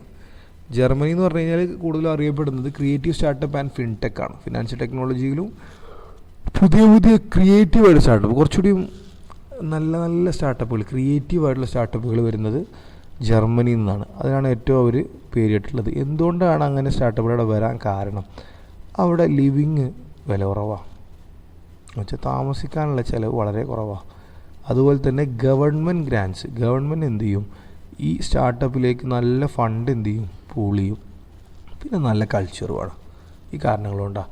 അതിനൊരു എക്സാമ്പിൾ N26 എന്ന് പറയുന്ന ഒരു ബാങ്കിങ് ആപ്പ്. നമ്മുടെ നാട്ടിലൊക്കെ ഫെഡ്ബുക്ക്, SBIൻ്റെയൊക്കെ ഇതുള്ള പോലെ യോണോൻ്റെയൊക്കെ പോലെ തന്നെ N26 എന്ന് പറയുന്ന ഒരു ബാങ്കിങ് ആപ്പ് അവരെന്ത് ചെയ്യുന്നുണ്ട്? അവിടുന്ന് ഡെവലപ്പ് ചെയ്തിട്ടുണ്ട്. ഇനി സ്റ്റോക്ക്ഹോം സ്വീഡൻ ഉണ്ട്, അതേപോലെ തന്നെ സിംഗപ്പൂരുണ്ട്. ഇതെല്ലാം എക്സാമ്പിളാണ്. ഇതൊക്കെ 1-2 ചോദ്യം ചോദിക്കുള്ളൂ. ഇനി കേരളത്തിൽ നിന്നുള്ള പ്രോമിനൻ്റ് ആയിട്ടുള്ള ഏറ്റവും ഗ്രോസ് ഉണ്ടാക്കിയെടുത്ത കമ്പനീസിനെ പറ്റി നമുക്ക് ചർച്ച ചെയ്യാം. ഒന്നാമത്തെ കമ്പനിയാണ് ബൈജൂസ്. ഇന്ത്യയിലെ എഡ്ടെക് ഇൻഡസ്ട്രിയിൽ ഏറ്റവും കൂടുതൽ പണം സമ്പാദിച്ച, ഏറ്റവും കൂടുതൽ ഇൻവെസ്റ്റ്മെൻറ്റ് ഉണ്ടാക്കിയ കമ്പനിയാണ് ബൈജൂസ്. ഫൗണ്ടർ പേര് ബൈജു രവീന്ദ്രൻ. മലയാളിയാണ്. നമ്മൾ ഓരോരുത്തർക്കും ഉദാഹരണമാക്കിയെടുക്കാൻ പറ്റിയ വ്യക്തിത്വമാണ്. ഇനി ഓവർവ്യൂ എന്ന് പറയുമ്പോൾ ബൈജു കേരളത്തിൽ തുടർത്തി. അതേപോലെ തന്നെ എന്താണ് ബൈജൂസിൽ ഒരു മാറ്റം ഉണ്ടായിരുന്നത്? മാറ്റം ഇൻ്ററാക്റ്റീവ് ലേണിംഗ്. പക്ഷേ പണ്ട് കാലങ്ങളിൽ നമ്മൾ ക്ലാസ്സിൽ ബുക്ക് സാറ് എന്ത് ചെയ്യണേക്കും ബോർഡിൽ കുറേ എഴുതും, എന്നിട്ട് എന്ത് ചെയ്യും? സാറ് പോകും. ഇതുണ്ടായിരുന്നത്. ഈ രീതിയിൽ നിന്ന് മാറ്റം കൊണ്ടുവന്നൊരു ഒരു രീതി എന്ത് ചെയ്തു? ബൈജൂസ് ഇംപ്ലിമെൻറ്റ് ചെയ്തു. ഇംപ്ലിമെൻറ്റ് ചെയ്ത രീതി എന്താ വെച്ച് കഴിഞ്ഞാൽ കുട്ടികൾക്ക് ഓൺലൈനിലോ അല്ലെങ്കിൽ ഓഫ്ലൈനിലോ കാണിച്ചു കൊടുത്ത് പഠിപ്പിക്കുക, കുട്ടികളെ അനുഭവിച്ച് പഠിപ്പിക്കുക. അപ്പോൾ നമ്മൾ ഈ മ്യൂട്ടായിട്ടുള്ള കണ്ണ് കാണാത്ത കുട്ടികളെയൊക്കെ പഠിപ്പിക്കുന്നത് ബൈ ടച്ചാണ്. അതൊരു ഇൻ്ററാക്റ്റീവ് ലേണിംഗ് മെത്തേഡാണ്. അതേപോലെ തന്നെ കുട്ടികളെ കാണിച്ച് പഠിപ്പിക്കുക. ഏകദേശം $22 ബില്യൺ വാല്യൂ നിലവിൽ എന്നിട്ട് 2023 ബൈജൂസിനുണ്ടായിരുന്നു. ഗ്ലോബൽ എക്സ്പാൻഷൻ എന്ത് ചെയ്തിട്ടുണ്ട്? ബൈജൂസ് ചെയ്തിട്ടുണ്ട്. ഇന്ത്യയിൽ മാത്രമല്ല, ലോകത്തിൻ്റെ പല രാജ്യങ്ങളിലേക്കും ബൈജൂസ് എത്തിയിട്ടുണ്ട്. കാരണം ഇന്നോവേറ്റീവ് ആൻഡ് എൻഗേജിങ് ലേണിംഗ് മെത്തേഡ്സാണ്. കുട്ടികൾ ക്ലാസ് ഇരുന്ന് കാണാൻ ഇഷ്ടപ്പെടുന്ന രീതിയിലുള്ള ക്ലാസ് ആയിരുന്നു. അടുത്തത് ഫ്രഷ് ടു ഹോമാണ്. ഫ്രഷ് ടു ഹോമിൽ ഇവിടെ ഫൗണ്ടേഴ്സിൻ്റെ പേരിൽ ഒരാളെയും കൂടി നമ്മൾ എഴുതേണ്ടതുണ്ട്. അത് നിലവിലെ ഫൗണ്ടറാണ് ഷാൻ കടവിൽ നിന്ന് കൊടുത്തിട്ടുള്ളത്. പക്ഷേ ഫൗണ്ടർ എന്ന് പറയുന്നത് റിയലി മാത്യു ജോസഫാണ്. മാത്യു ജോസഫ് എന്ന് പറഞ്ഞ ഒരാളാണ് എന്ത് ചെയ്തത്? ഈ ഒരു ആശയം കൊണ്ടുവന്നത്. ഈ ആശയത്തെ ഷാൻ കടവിൽ എന്ന് പറഞ്ഞ ആൾ കൂടി ചേർന്ന് സക്സസ്ഫുള്ളി റൺ ചെയ്തുകൊണ്ടിരിക്കുന്നുണ്ട്. എൻ്റെ റിയൽ ഫൗണ്ടർ മാത്യു ജോസഫാണ്. ഫുഡ് ഇൻഡസ്ട്രിയാണ് ചെയ്തത്. പച്ചമീനിന് ആദ്യമായി ലോകത്തിൽ മാർക്കറ്റിലേക്ക് എത്തിക്കുന്ന ആൾ ഈ മാത്യു ജോസഫാണ്. ഇതിലൊരുപാട് ഐറ്റംസ് വന്നപ്പോഴാണ് ഫ്രഷ് ഹോമായി മാറിയത്. പക്ഷേ ഈ ഒരു കൺസെപ്റ്റിനെ ആദ്യമായി കൊണ്ടുവരുന്നത് മാത്യു ജോസഫ് എന്ന് പറയുന്ന ഒരു മലയാളിയാണ്. ഈ മലയാളിയാണ് പച്ചമീൻ ആദ്യമായി മാർക്കറ്റിലേക്ക് എത്തിക്കുന്നത്. അപ്പോൾ അവർ നിലവിൽ ഇന്ത്യയിൽ ഒരുപാട് ഇന്ത്യയിലും അതേപോലെ തന്നെ UAE ഒരുപാട് സിറ്റീസിലും നിന്നുണ്ട് റൺ ചെയ്തുകൊണ്ടിരിക്കുന്നുണ്ട്. നമ്മൾ കേരളത്തിലും എന്ത് ചെയ്യും, സാധനം റൺ ചെയ്യുന്നുണ്ട്. നമുക്ക് ഓർഡർ ചെയ്ത് ഫ്രഷ് ടോമിൻ്റെ ആപ്പിൽ ഓർഡർ ചെയ്ത് നമ്മൾ വീട്ടിലേക്ക് ഇങ്ങനെ ഫ്രഷ് ആയിട്ടുള്ള ഫിഷും അതേപോലെ തന്നെ ചിക്കനും മീറ്റും എല്ലാം നമുക്ക് കിട്ടുന്നതായിരിക്കും. കാരണം സ്ട്രോങ് സപ്ലൈ ചെയിൻ മാനേജ്മെൻറ്റും അതേപോലെ തന്നെ നല്ല ക്വാളിറ്റിയുള്ള പ്രൊഡക്ട്സ് കൃത്യമായ സമയത്ത് കൃത്യമായ സ്ഥലത്ത് നല്ല രീതിയിൽ എത്തിക്കാൻ അവർക്ക് കഴിയുന്നുണ്ട് എന്നുള്ളതാണ് അവർ വിജയം. ഏകദേശം $250 മില്യൺ ഫണ്ടിങ് അവർക്ക് റേസ് ചെയ്യാൻ നിലവിൽ സാധിച്ചിട്ടുണ്ട്. അടുത്തത് ഓപ്പൺ എന്ന് പറയുന്ന അനീഷ് അച്യുതനും മേബൽ ചാക്കോ എന്ന് പറയുന്ന 2 മലയാളികൾ കൂടി കൊണ്ടുവന്ന ഫിനാൻഷ്യൽ ടെക്നോളജി, ഫിൻടെക് ഇൻഡസ്ട്രിയിൽ കൊണ്ടുവന്ന ഓപ്പൺ എന്ന് പറയുന്ന ഒരു ടെക്നോളജിയാണ്. നിയോ ബാങ്കിങ് പ്ലാറ്റ്ഫോംസ്. നമ്മളെ നിയോ ബാങ്കിങ് എന്ന് പറഞ്ഞു കഴിഞ്ഞാൽ നമ്മൾ ഈ ഫെഡറൽ ബാങ്ക് പോലുള്ള ഓൺലൈൻ ബാങ്കിങ് ആണ്. ബാങ്കിങ്ങിനെയും അതുപോലെ എക്സസ് മാനേജ്മെൻറ്റിനെയും എല്ലാം വളരെ സിമ്പിളായിട്ട് എന്ത് ചെയ്യാം, മാനേജ് ചെയ്യാൻ പറ്റുന്ന ഒരു പരിപാടിയാണ്, ഈ ടെക്നോളജിയാണ് ഈ ഫിൻടെക് ഇൻഡസ്ട്രിയിൽ ഇവർ എന്ത് ചെയ്തത് അനീഷ് അച്യുതനും മേബൽ ചാക്കോ എന്ന് പറയുന്ന ആളും കൊണ്ടുവന്നത്. ഏകദേശം $1 ബില്യണോളം അവർക്കിപ്പോൾ വാല്യൂ ഉണ്ട്. അവർ ഇന്ത്യയിലുള്ള ഒരു യൂണിക്കോൺ സ്റ്റാർട്ടപ്പാണ്. 1 ബില്യൺ വാല്യൂ കടന്നാലാണ് അവരെന്ത് പറയുക, ഒരു യൂണിക്കോൺ സ്റ്റാർട്ടപ്പ് എന്നുള്ളത് നമ്മൾ പറയാം. ഇനി അടുത്ത സ്റ്റാർട്ടപ്പ് ഇനീഷ്യേറ്റീവിൻ്റെ കീ ഫാക്ടേഴ്സാണ്. Simplifying startup process. സ്റ്റാർട്ടപ്പ് പ്രോസസ്സിനെ സിംപ്ലിഫൈ ചെയ്യാം.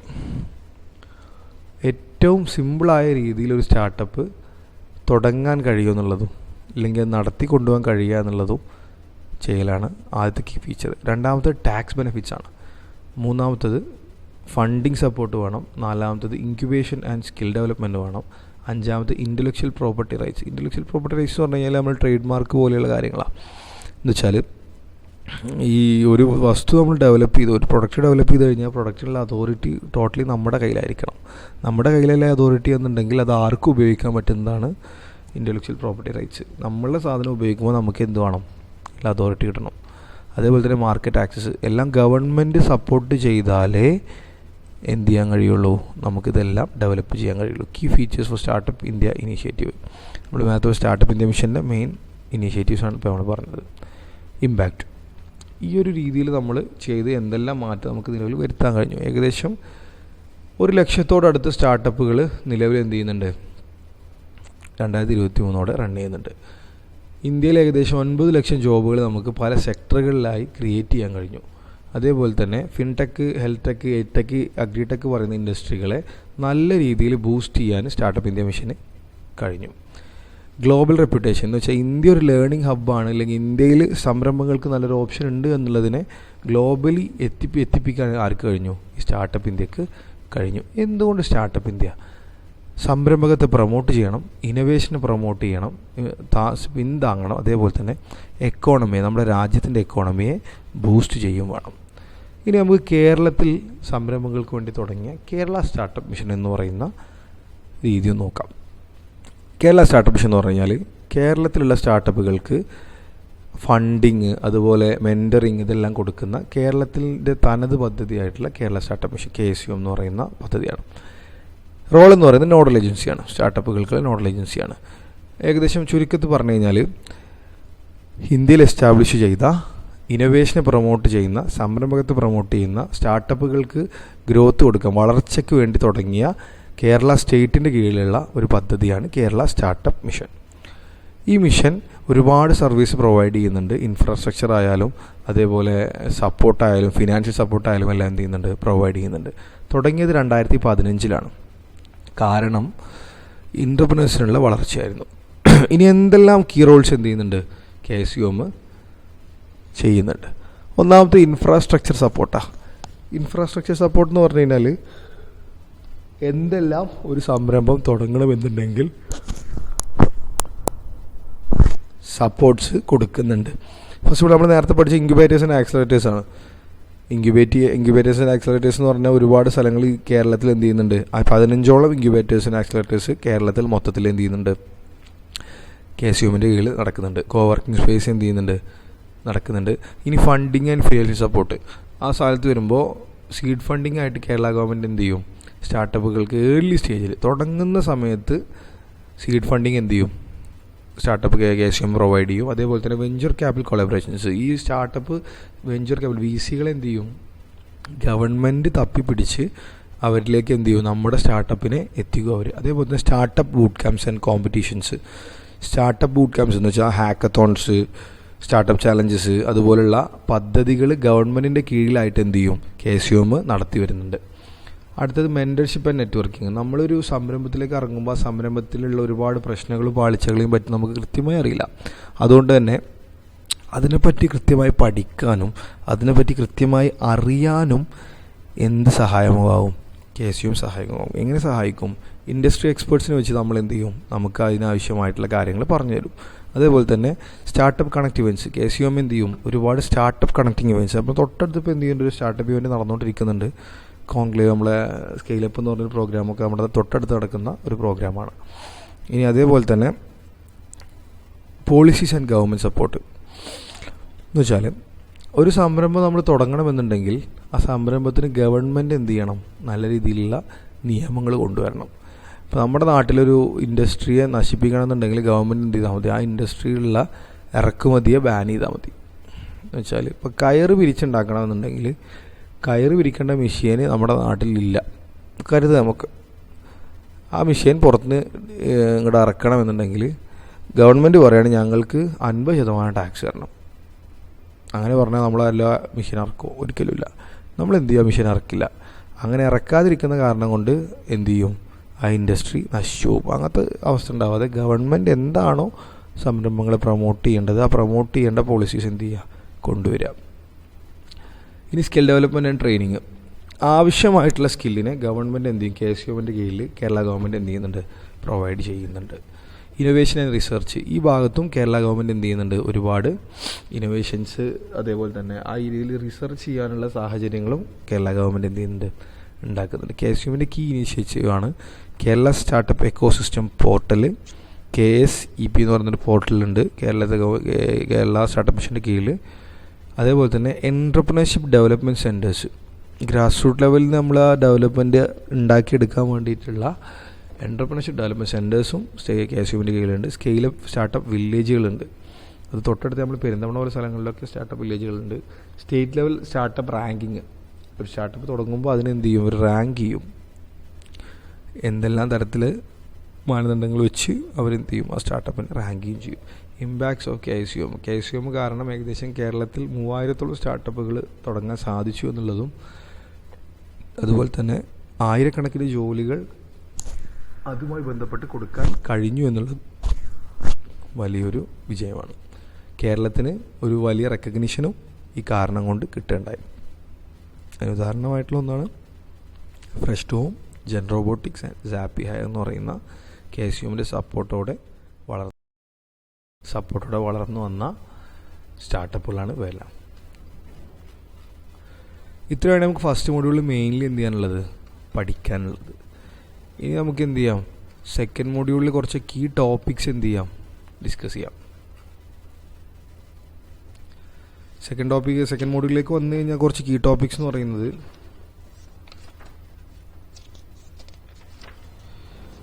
ഇൻഡസ്ട്രി 4.0 ആണ്.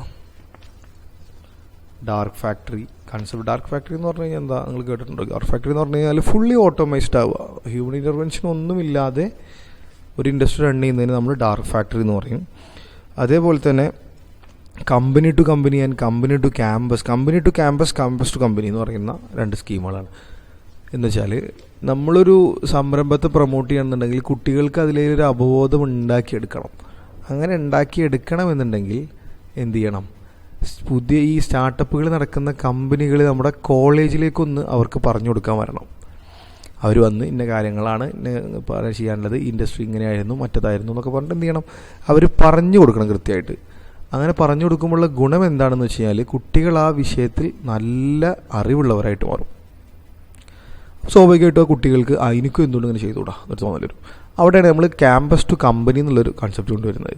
ഈ കുട്ടികളെ നമ്മൾ എന്ത് ചെയ്യും, അവരുടെ ക്യാമ്പസ് വിസിറ്റ് ചെയ്യും. അങ്ങനെ വിസിറ്റ് ചെയ്യുമ്പോൾ സ്വാഭാവികമായിട്ടും ഈ കുട്ടികൾ എന്തിന് കാരണമാവും, ഇത് കണ്ട് ഇത്രയേ ഉള്ളൂ ഇല്ലെങ്കിൽ ഇങ്ങനെയൊക്കെ ചെയ്താൽ മതി എന്നുള്ളൊരു കാരണം കൊണ്ട് കുട്ടികൾ കുറച്ചുകൂടി സംരംഭത്തിലേക്ക് ഇറങ്ങാൻ കഴിയും. ഇനി ഗാന്ധീസ് കൺസെപ്റ്റാണ്, ഗാന്ധിജിയുടെ കുറച്ച് കൺസെപ്റ്റുകളാണ്. Seven concepts of Gandhi, social sense. അതൊന്നുകൂടി ഇമ്പോർട്ടൻ്റ് ആയിട്ടുള്ള ടോപ്പിക്കാണ്. ആ ഭാഗം എന്തായാലും നിർബന്ധമായിട്ട് എന്ത് ചെയ്യണം, നിങ്ങൾ പഠിച്ചിരിക്കണം. ഇനി അതേപോലെ തന്നെയാണ് ഒരു സംരംഭം തുടങ്ങുന്ന സമയത്ത് എന്തെല്ലാം കാര്യങ്ങളിൽ നമ്മൾ ശ്രദ്ധ ചെലുത്തണം.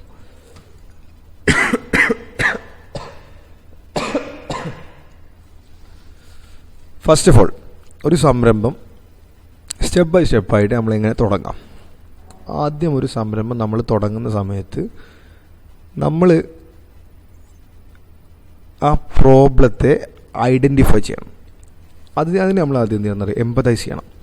എമ്പതൈസ് എന്ന് പറഞ്ഞു കഴിഞ്ഞാൽ ഒരു പ്രോബ്ലത്തിലുള്ള മറ്റു ആളുകൾ അനുഭവിച്ചു കൊണ്ടിരിക്കുന്ന പ്രശ്നത്തെ എല്ലാം നമ്മൾ എഴുതിയെടുക്കുക. എന്ന് വെച്ചാൽ ഒരു വിഷയത്തിനെ ആ വിഷയത്തിൽ പ്രശ്നം അനുഭവിച്ചുകൊണ്ടിരിക്കുന്നത്, നമ്മൾ സംരംഭം തുടങ്ങുമ്പോൾ ഒരു പ്രശ്നമാണല്ലോ, ആ പ്രശ്നത്തിനുള്ള സൊല്യൂഷൻ നമ്മൾ കൊടുക്കുന്നതിൻ്റെ മുന്നേ ആ പ്രശ്നം അനുഭവിച്ചുകൊണ്ടിരിക്കുന്ന ആളുകളേക്ക് പോയിട്ട് നിങ്ങൾക്ക് എന്തെല്ലാം പ്രശ്നങ്ങളുണ്ട്, എന്തെല്ലാം ഭാഗങ്ങളാണ് പ്രശ്നങ്ങൾ വരുന്നത്, ഇതെല്ലാം മനസ്സിലാക്കിയെടുക്കുക. ആ വിഷയങ്ങൾ പരിഗണിക്കുക. ഒരുപാട് ആളുകളുടെ പ്രശ്നങ്ങളെ നമ്മൾ പരിഗണിക്കുന്നൊരു സാഹചര്യം വരുമ്പോൾ ഉറപ്പായിട്ടും എന്ത് ചെയ്യാൻ കഴിയും, നമുക്ക് നല്ലൊരു പ്രോബ്ലം കിട്ടും. ഇതാണ് ഈ ഒരു വിഷയത്തിൻ്റെ പ്രോബ്ലം. അതുകൊണ്ട് ഫസ്റ്റ് ഓഫ് ഓൾ ഒരു സ്റ്റേജ് 1 എന്ന് പറയുന്നത് എമ്പതൈസ് ആണ്. രണ്ടാമത്തെ ഡിഫൈൻ ആണ്. ഡിഫൈൻ എന്ന് പറഞ്ഞു കഴിഞ്ഞാൽ കൃത്യമായി നമുക്ക് കിട്ടിക്കഴിഞ്ഞു എന്നെ പ്രോബ്ലംസ് ഉണ്ട് എന്നുള്ളത്. അതിനെല്ലാതിനെയും ഡിഫൈൻ ചെയ്ത് ഞാൻ എന്ത് പ്രോബ്ലത്തിനാണ് സൊല്യൂഷൻ കണ്ടെത്തുന്നതെന്നുള്ള വൃത്തിയായിട്ട് കണ്ടെത്തുക. ഏതാണോ പ്രോബ്ലം, ഇന്ന പ്രോബ്ലങ്ങൾ എനിക്ക് കിട്ടി, ഫസ്റ്റ് സ്റ്റേജിൽ കിട്ടി, സെക്കൻഡ് സ്റ്റേജിലേക്ക് വന്നപ്പോൾ ഈ പ്രോബ്ലംസ് എല്ലാതിനെയും കൂട്ടിയിരുത്തി ഞാൻ എന്ത് സൊല്യൂഷനാണ് കൊടുക്കാൻ പോണത് എന്നുള്ള, എന്താണോ ഞാൻ സൊല്യൂഷൻ കൊടുക്കാൻ പോണത് അത് എന്ത് പ്രോബ്ലത്തിനാണെന്നുള്ളത് നമ്മൾ ഡിഫൈൻ ചെയ്യാം. മൂന്നാമത്തെ സൊല്യൂഷനാണ്. അപ്പോൾ നമ്മൾ പ്രോബ്ലം ഡിഫൈൻ ചെയ്ത് എഴുതിക്കഴിഞ്ഞു, കിട്ടിക്കഴിഞ്ഞു. ഇനി നമ്മൾ എന്ത് ചെയ്യണം, അതേ സാധനത്തിനുള്ള സൊല്യൂഷൻസ് നമ്മൾ എന്ത് ചെയ്യണം, കണ്ടെത്തണം. പ്രോബ്ലമായി ഇനി സൊല്യൂഷൻ. ഇരുന്ന് എന്ത് ചെയ്യുക, മൂന്നാമത്തെ സ്റ്റേജിൽ ഇരുന്നോ ആളുകൾ ചോദിച്ചോ റെഫറൻസ് നേടിയോ നമ്മൾ എന്ത് ചെയ്യണം, അതിനുള്ള സൊല്യൂഷൻസ് കണ്ടെത്തണം.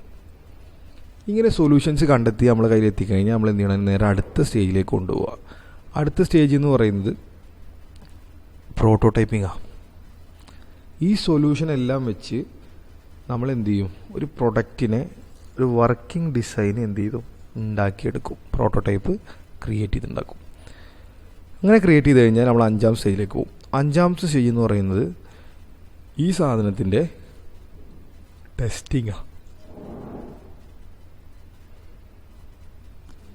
ടെസ്റ്റിംഗ് പറയുമ്പോൾ നമ്മളറിയുന്ന ആളുകളിലേക്കോ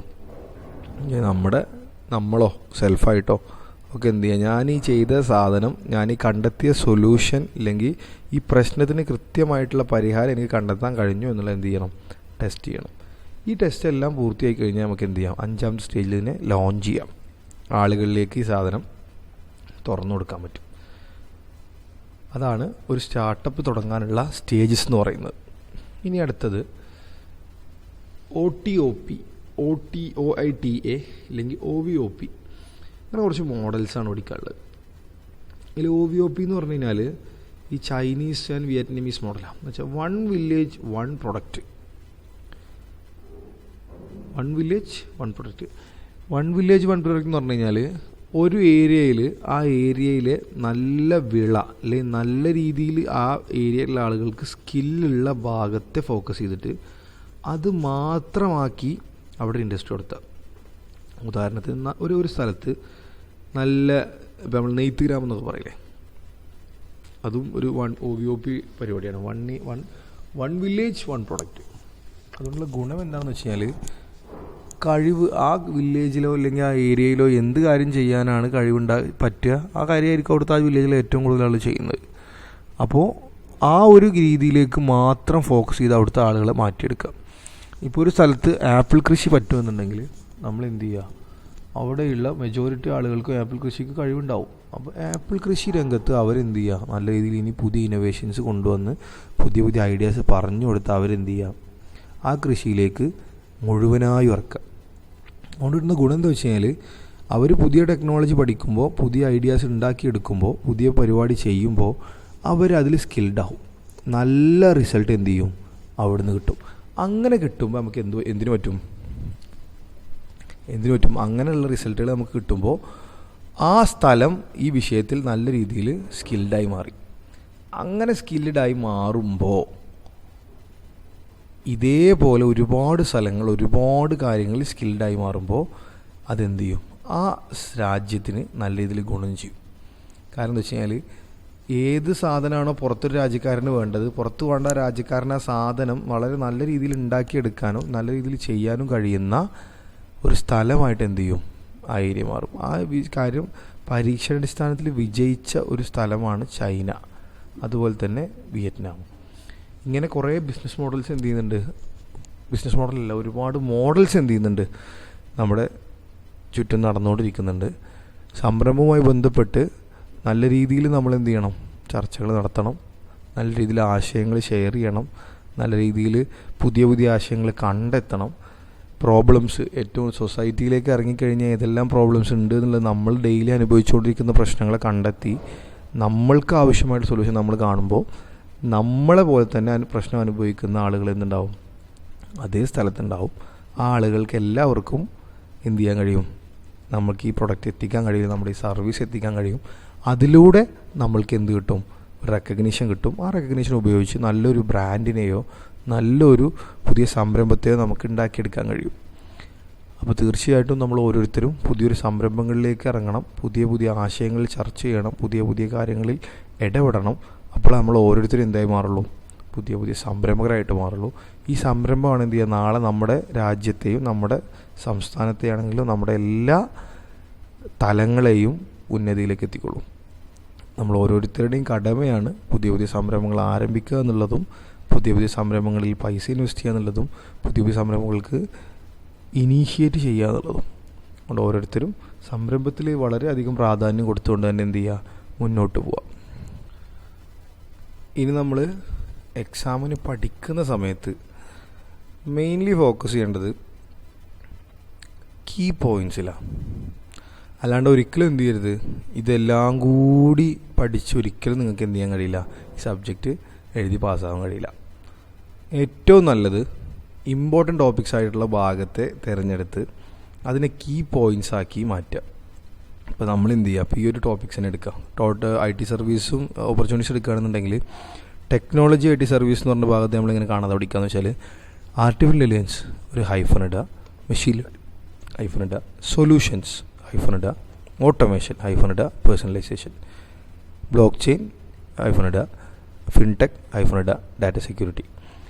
ഇങ്ങനെ എന്ത് ചെയ്യുക, അതിനൊരു 2-3 ലൈനിലേക്ക് ആക്കി മാറ്റുക, എന്നിട്ട് അത് മാത്രം പഠിക്കുക. അപ്പോൾ എന്താ ഗുണം എന്നറിയോ, നമുക്ക് ഈ ചെറിയ ലൈനിനെ തലയിൽ പെട്ടെന്ന് നിൽക്കും. പിന്നെ നമുക്ക് എന്ത് ചെയ്യാൻ പറ്റും, നമ്മുടെ ഓൺ ഇംഗ്ലീഷിൽ ഈ സാധനത്തിനെ ഒരു 5-8 10 വരി 20 15 വരിയിലേക്ക് നമുക്ക് എലാബറേറ്റ് ചെയ്ത് എഴുതാൻ കഴിയും. അപ്പോൾ നമ്മൾ പഠിക്കുമ്പോൾ ഹാർഡ് ലേണിംഗ് അല്ല, സ്മാർട്ട് ലേണിംഗ് എന്ന് പറയുന്ന ഒരു രീതിയിലേക്ക് മാറുക. അല്ലാത്ത പക്ഷം നമ്മൾ എന്ത് ചെയ്യും, നമ്മളങ്ങനെ ഇരിക്കും. ബാക്കിയുള്ള ആളുകളെല്ലാം പഠിച്ച് എക്സാമിൽ മാർക്ക് മേടിച്ചിട്ടും പോകുമ്പോൾ നമുക്ക് ഒന്നിനും കഴിയാത്ത അവസ്ഥയും. അതുകൊണ്ട് നമ്മളെപ്പോഴും കീ പോയിൻറ്റ്സിനെ ഷോർട്ടാക്കി പഠിക്കുക, എന്നിട്ട് എലാബറേറ്റ് ചെയ്ത് ആൻസർ എഴുതുക. അങ്ങനെ ആകുമ്പോൾ നമുക്ക് എന്ത് ചെയ്യാൻ കഴിയും, സ്കോർ ചെയ്യാനും കഴിയും, ആശയങ്ങൾ നമ്മളെ മനസ്സിൽ നിൽക്കും. ഈ സബ്ജക്റ്റിൻ്റെ മെയിൻ പ്രത്യേകത എന്ന് പറയുന്നത് ഇത് നിങ്ങളെ തലയിൽ പഠിച്ച് കയറ്റി വെക്കാനുള്ളതല്ല, ഈ സാധനം സൊസൈറ്റിയിലേക്ക് പ്രായോഗികമായി ഉപയോഗിക്കാനുള്ളതാണ്. ഒരിക്കലും നമ്മളിത് പഠിച്ച് മിണ്ടാതെ ഇങ്ങനെ ഇരിക്കലല്ല, ഈ ആശയങ്ങൾ ഉൾക്കൊണ്ട് നാളെ മേലാക്കം, നാളെ ഒരു ദിവസം ഉണ്ടാകുമ്പോൾ എനിക്കൊരു സംരംഭം തുടങ്ങണമെന്നും ഈ സംരംഭം കൊണ്ട് എനിക്കൊരുപാട് ആളുകൾക്ക് ജോലി കൊടുക്കാൻ കഴിയണമെന്നുള്ള ചിന്താഗതി ഉണ്ടാക്കിയെടുക്കാനുള്ളതാണ്. അപ്പോൾ അതിന് നമ്മൾ ഓരോരുത്തരും എന്ത് ചെയ്യണം, ഈ ഓരോ കാര്യങ്ങളും കൃത്യമായി മനസ്സിലാക്കി കൃത്യമായി നമ്മുടെ ഒരു ഐഡിയ ഉപയോഗിച്ച് കൃത്യമായി എന്ത് ചെയ്യുക, പഠിച്ചെടുക്കുക, ആശയം ഉൾക്കൊണ്ട് പ്രവർത്തിക്കുക. ഓരോ ആശയങ്ങളും മനസ്സിൽ വരുമ്പോൾ ആശയങ്ങൾക്കനുസരിച്ച് പ്രവർത്തിക്കുക, എഴുതി വെക്കുക. ആശയങ്ങൾ മനസ്സിലേക്ക് വരുമ്പോൾ ആശയങ്ങൾ എഴുതി വെക്കണം, ആശയങ്ങളിൽ കൂട്ടുകാരുമായി ചർച്ച നടത്തണം. നല്ലൊരു സംരംഭക സർക്കിൾ ഉണ്ടാക്കിയെടുക്കുന്നത് നല്ലതാണ്. അതിൽ നിന്ന് നമുക്ക് എന്ത് കിട്ടും, നല്ലൊരു ടീമിനെ തിരഞ്ഞെടുക്കാൻ കഴിയും. ആ ടീമിൽ നിന്ന് നല്ല നമ്മുടെ ഐഡിയാസിനെ ചർച്ച ചെയ്ത് നല്ലൊരു പുതിയ ആശയത്തെ നമ്മുടെ രാജ്യത്തിനും നമ്മുടെ ലോകത്തിനും വേണ്ടി സമർപ്പിക്കാനും എന്ത് ചെയ്യണം, നമുക്ക് കഴിയണം. നിങ്ങൾക്ക് എല്ലാവർക്കും ഓൾ ദി ബെസ്റ്റ് നേർന്നുകൊണ്ട് എന്ത് ചെയ്യണം, എക്സാമിന് ഓൾ ദിവസം നേർന്നുകൊണ്ട് നമ്മൾ ഈ ക്ലാസ് ഇവിടെ എന്ത് ചെയ്യണം, വിത്ത് ഹോൾഡ് ചെയ്യണം. ബാക്കി ക്ലാസ്സുകൾ എന്ത് ചെയ്യും, നമ്മൾ വരും ദിവസങ്ങളിൽ അപ്ഡേറ്റ് ചെയ്യുന്നതായിരിക്കും. Thank you.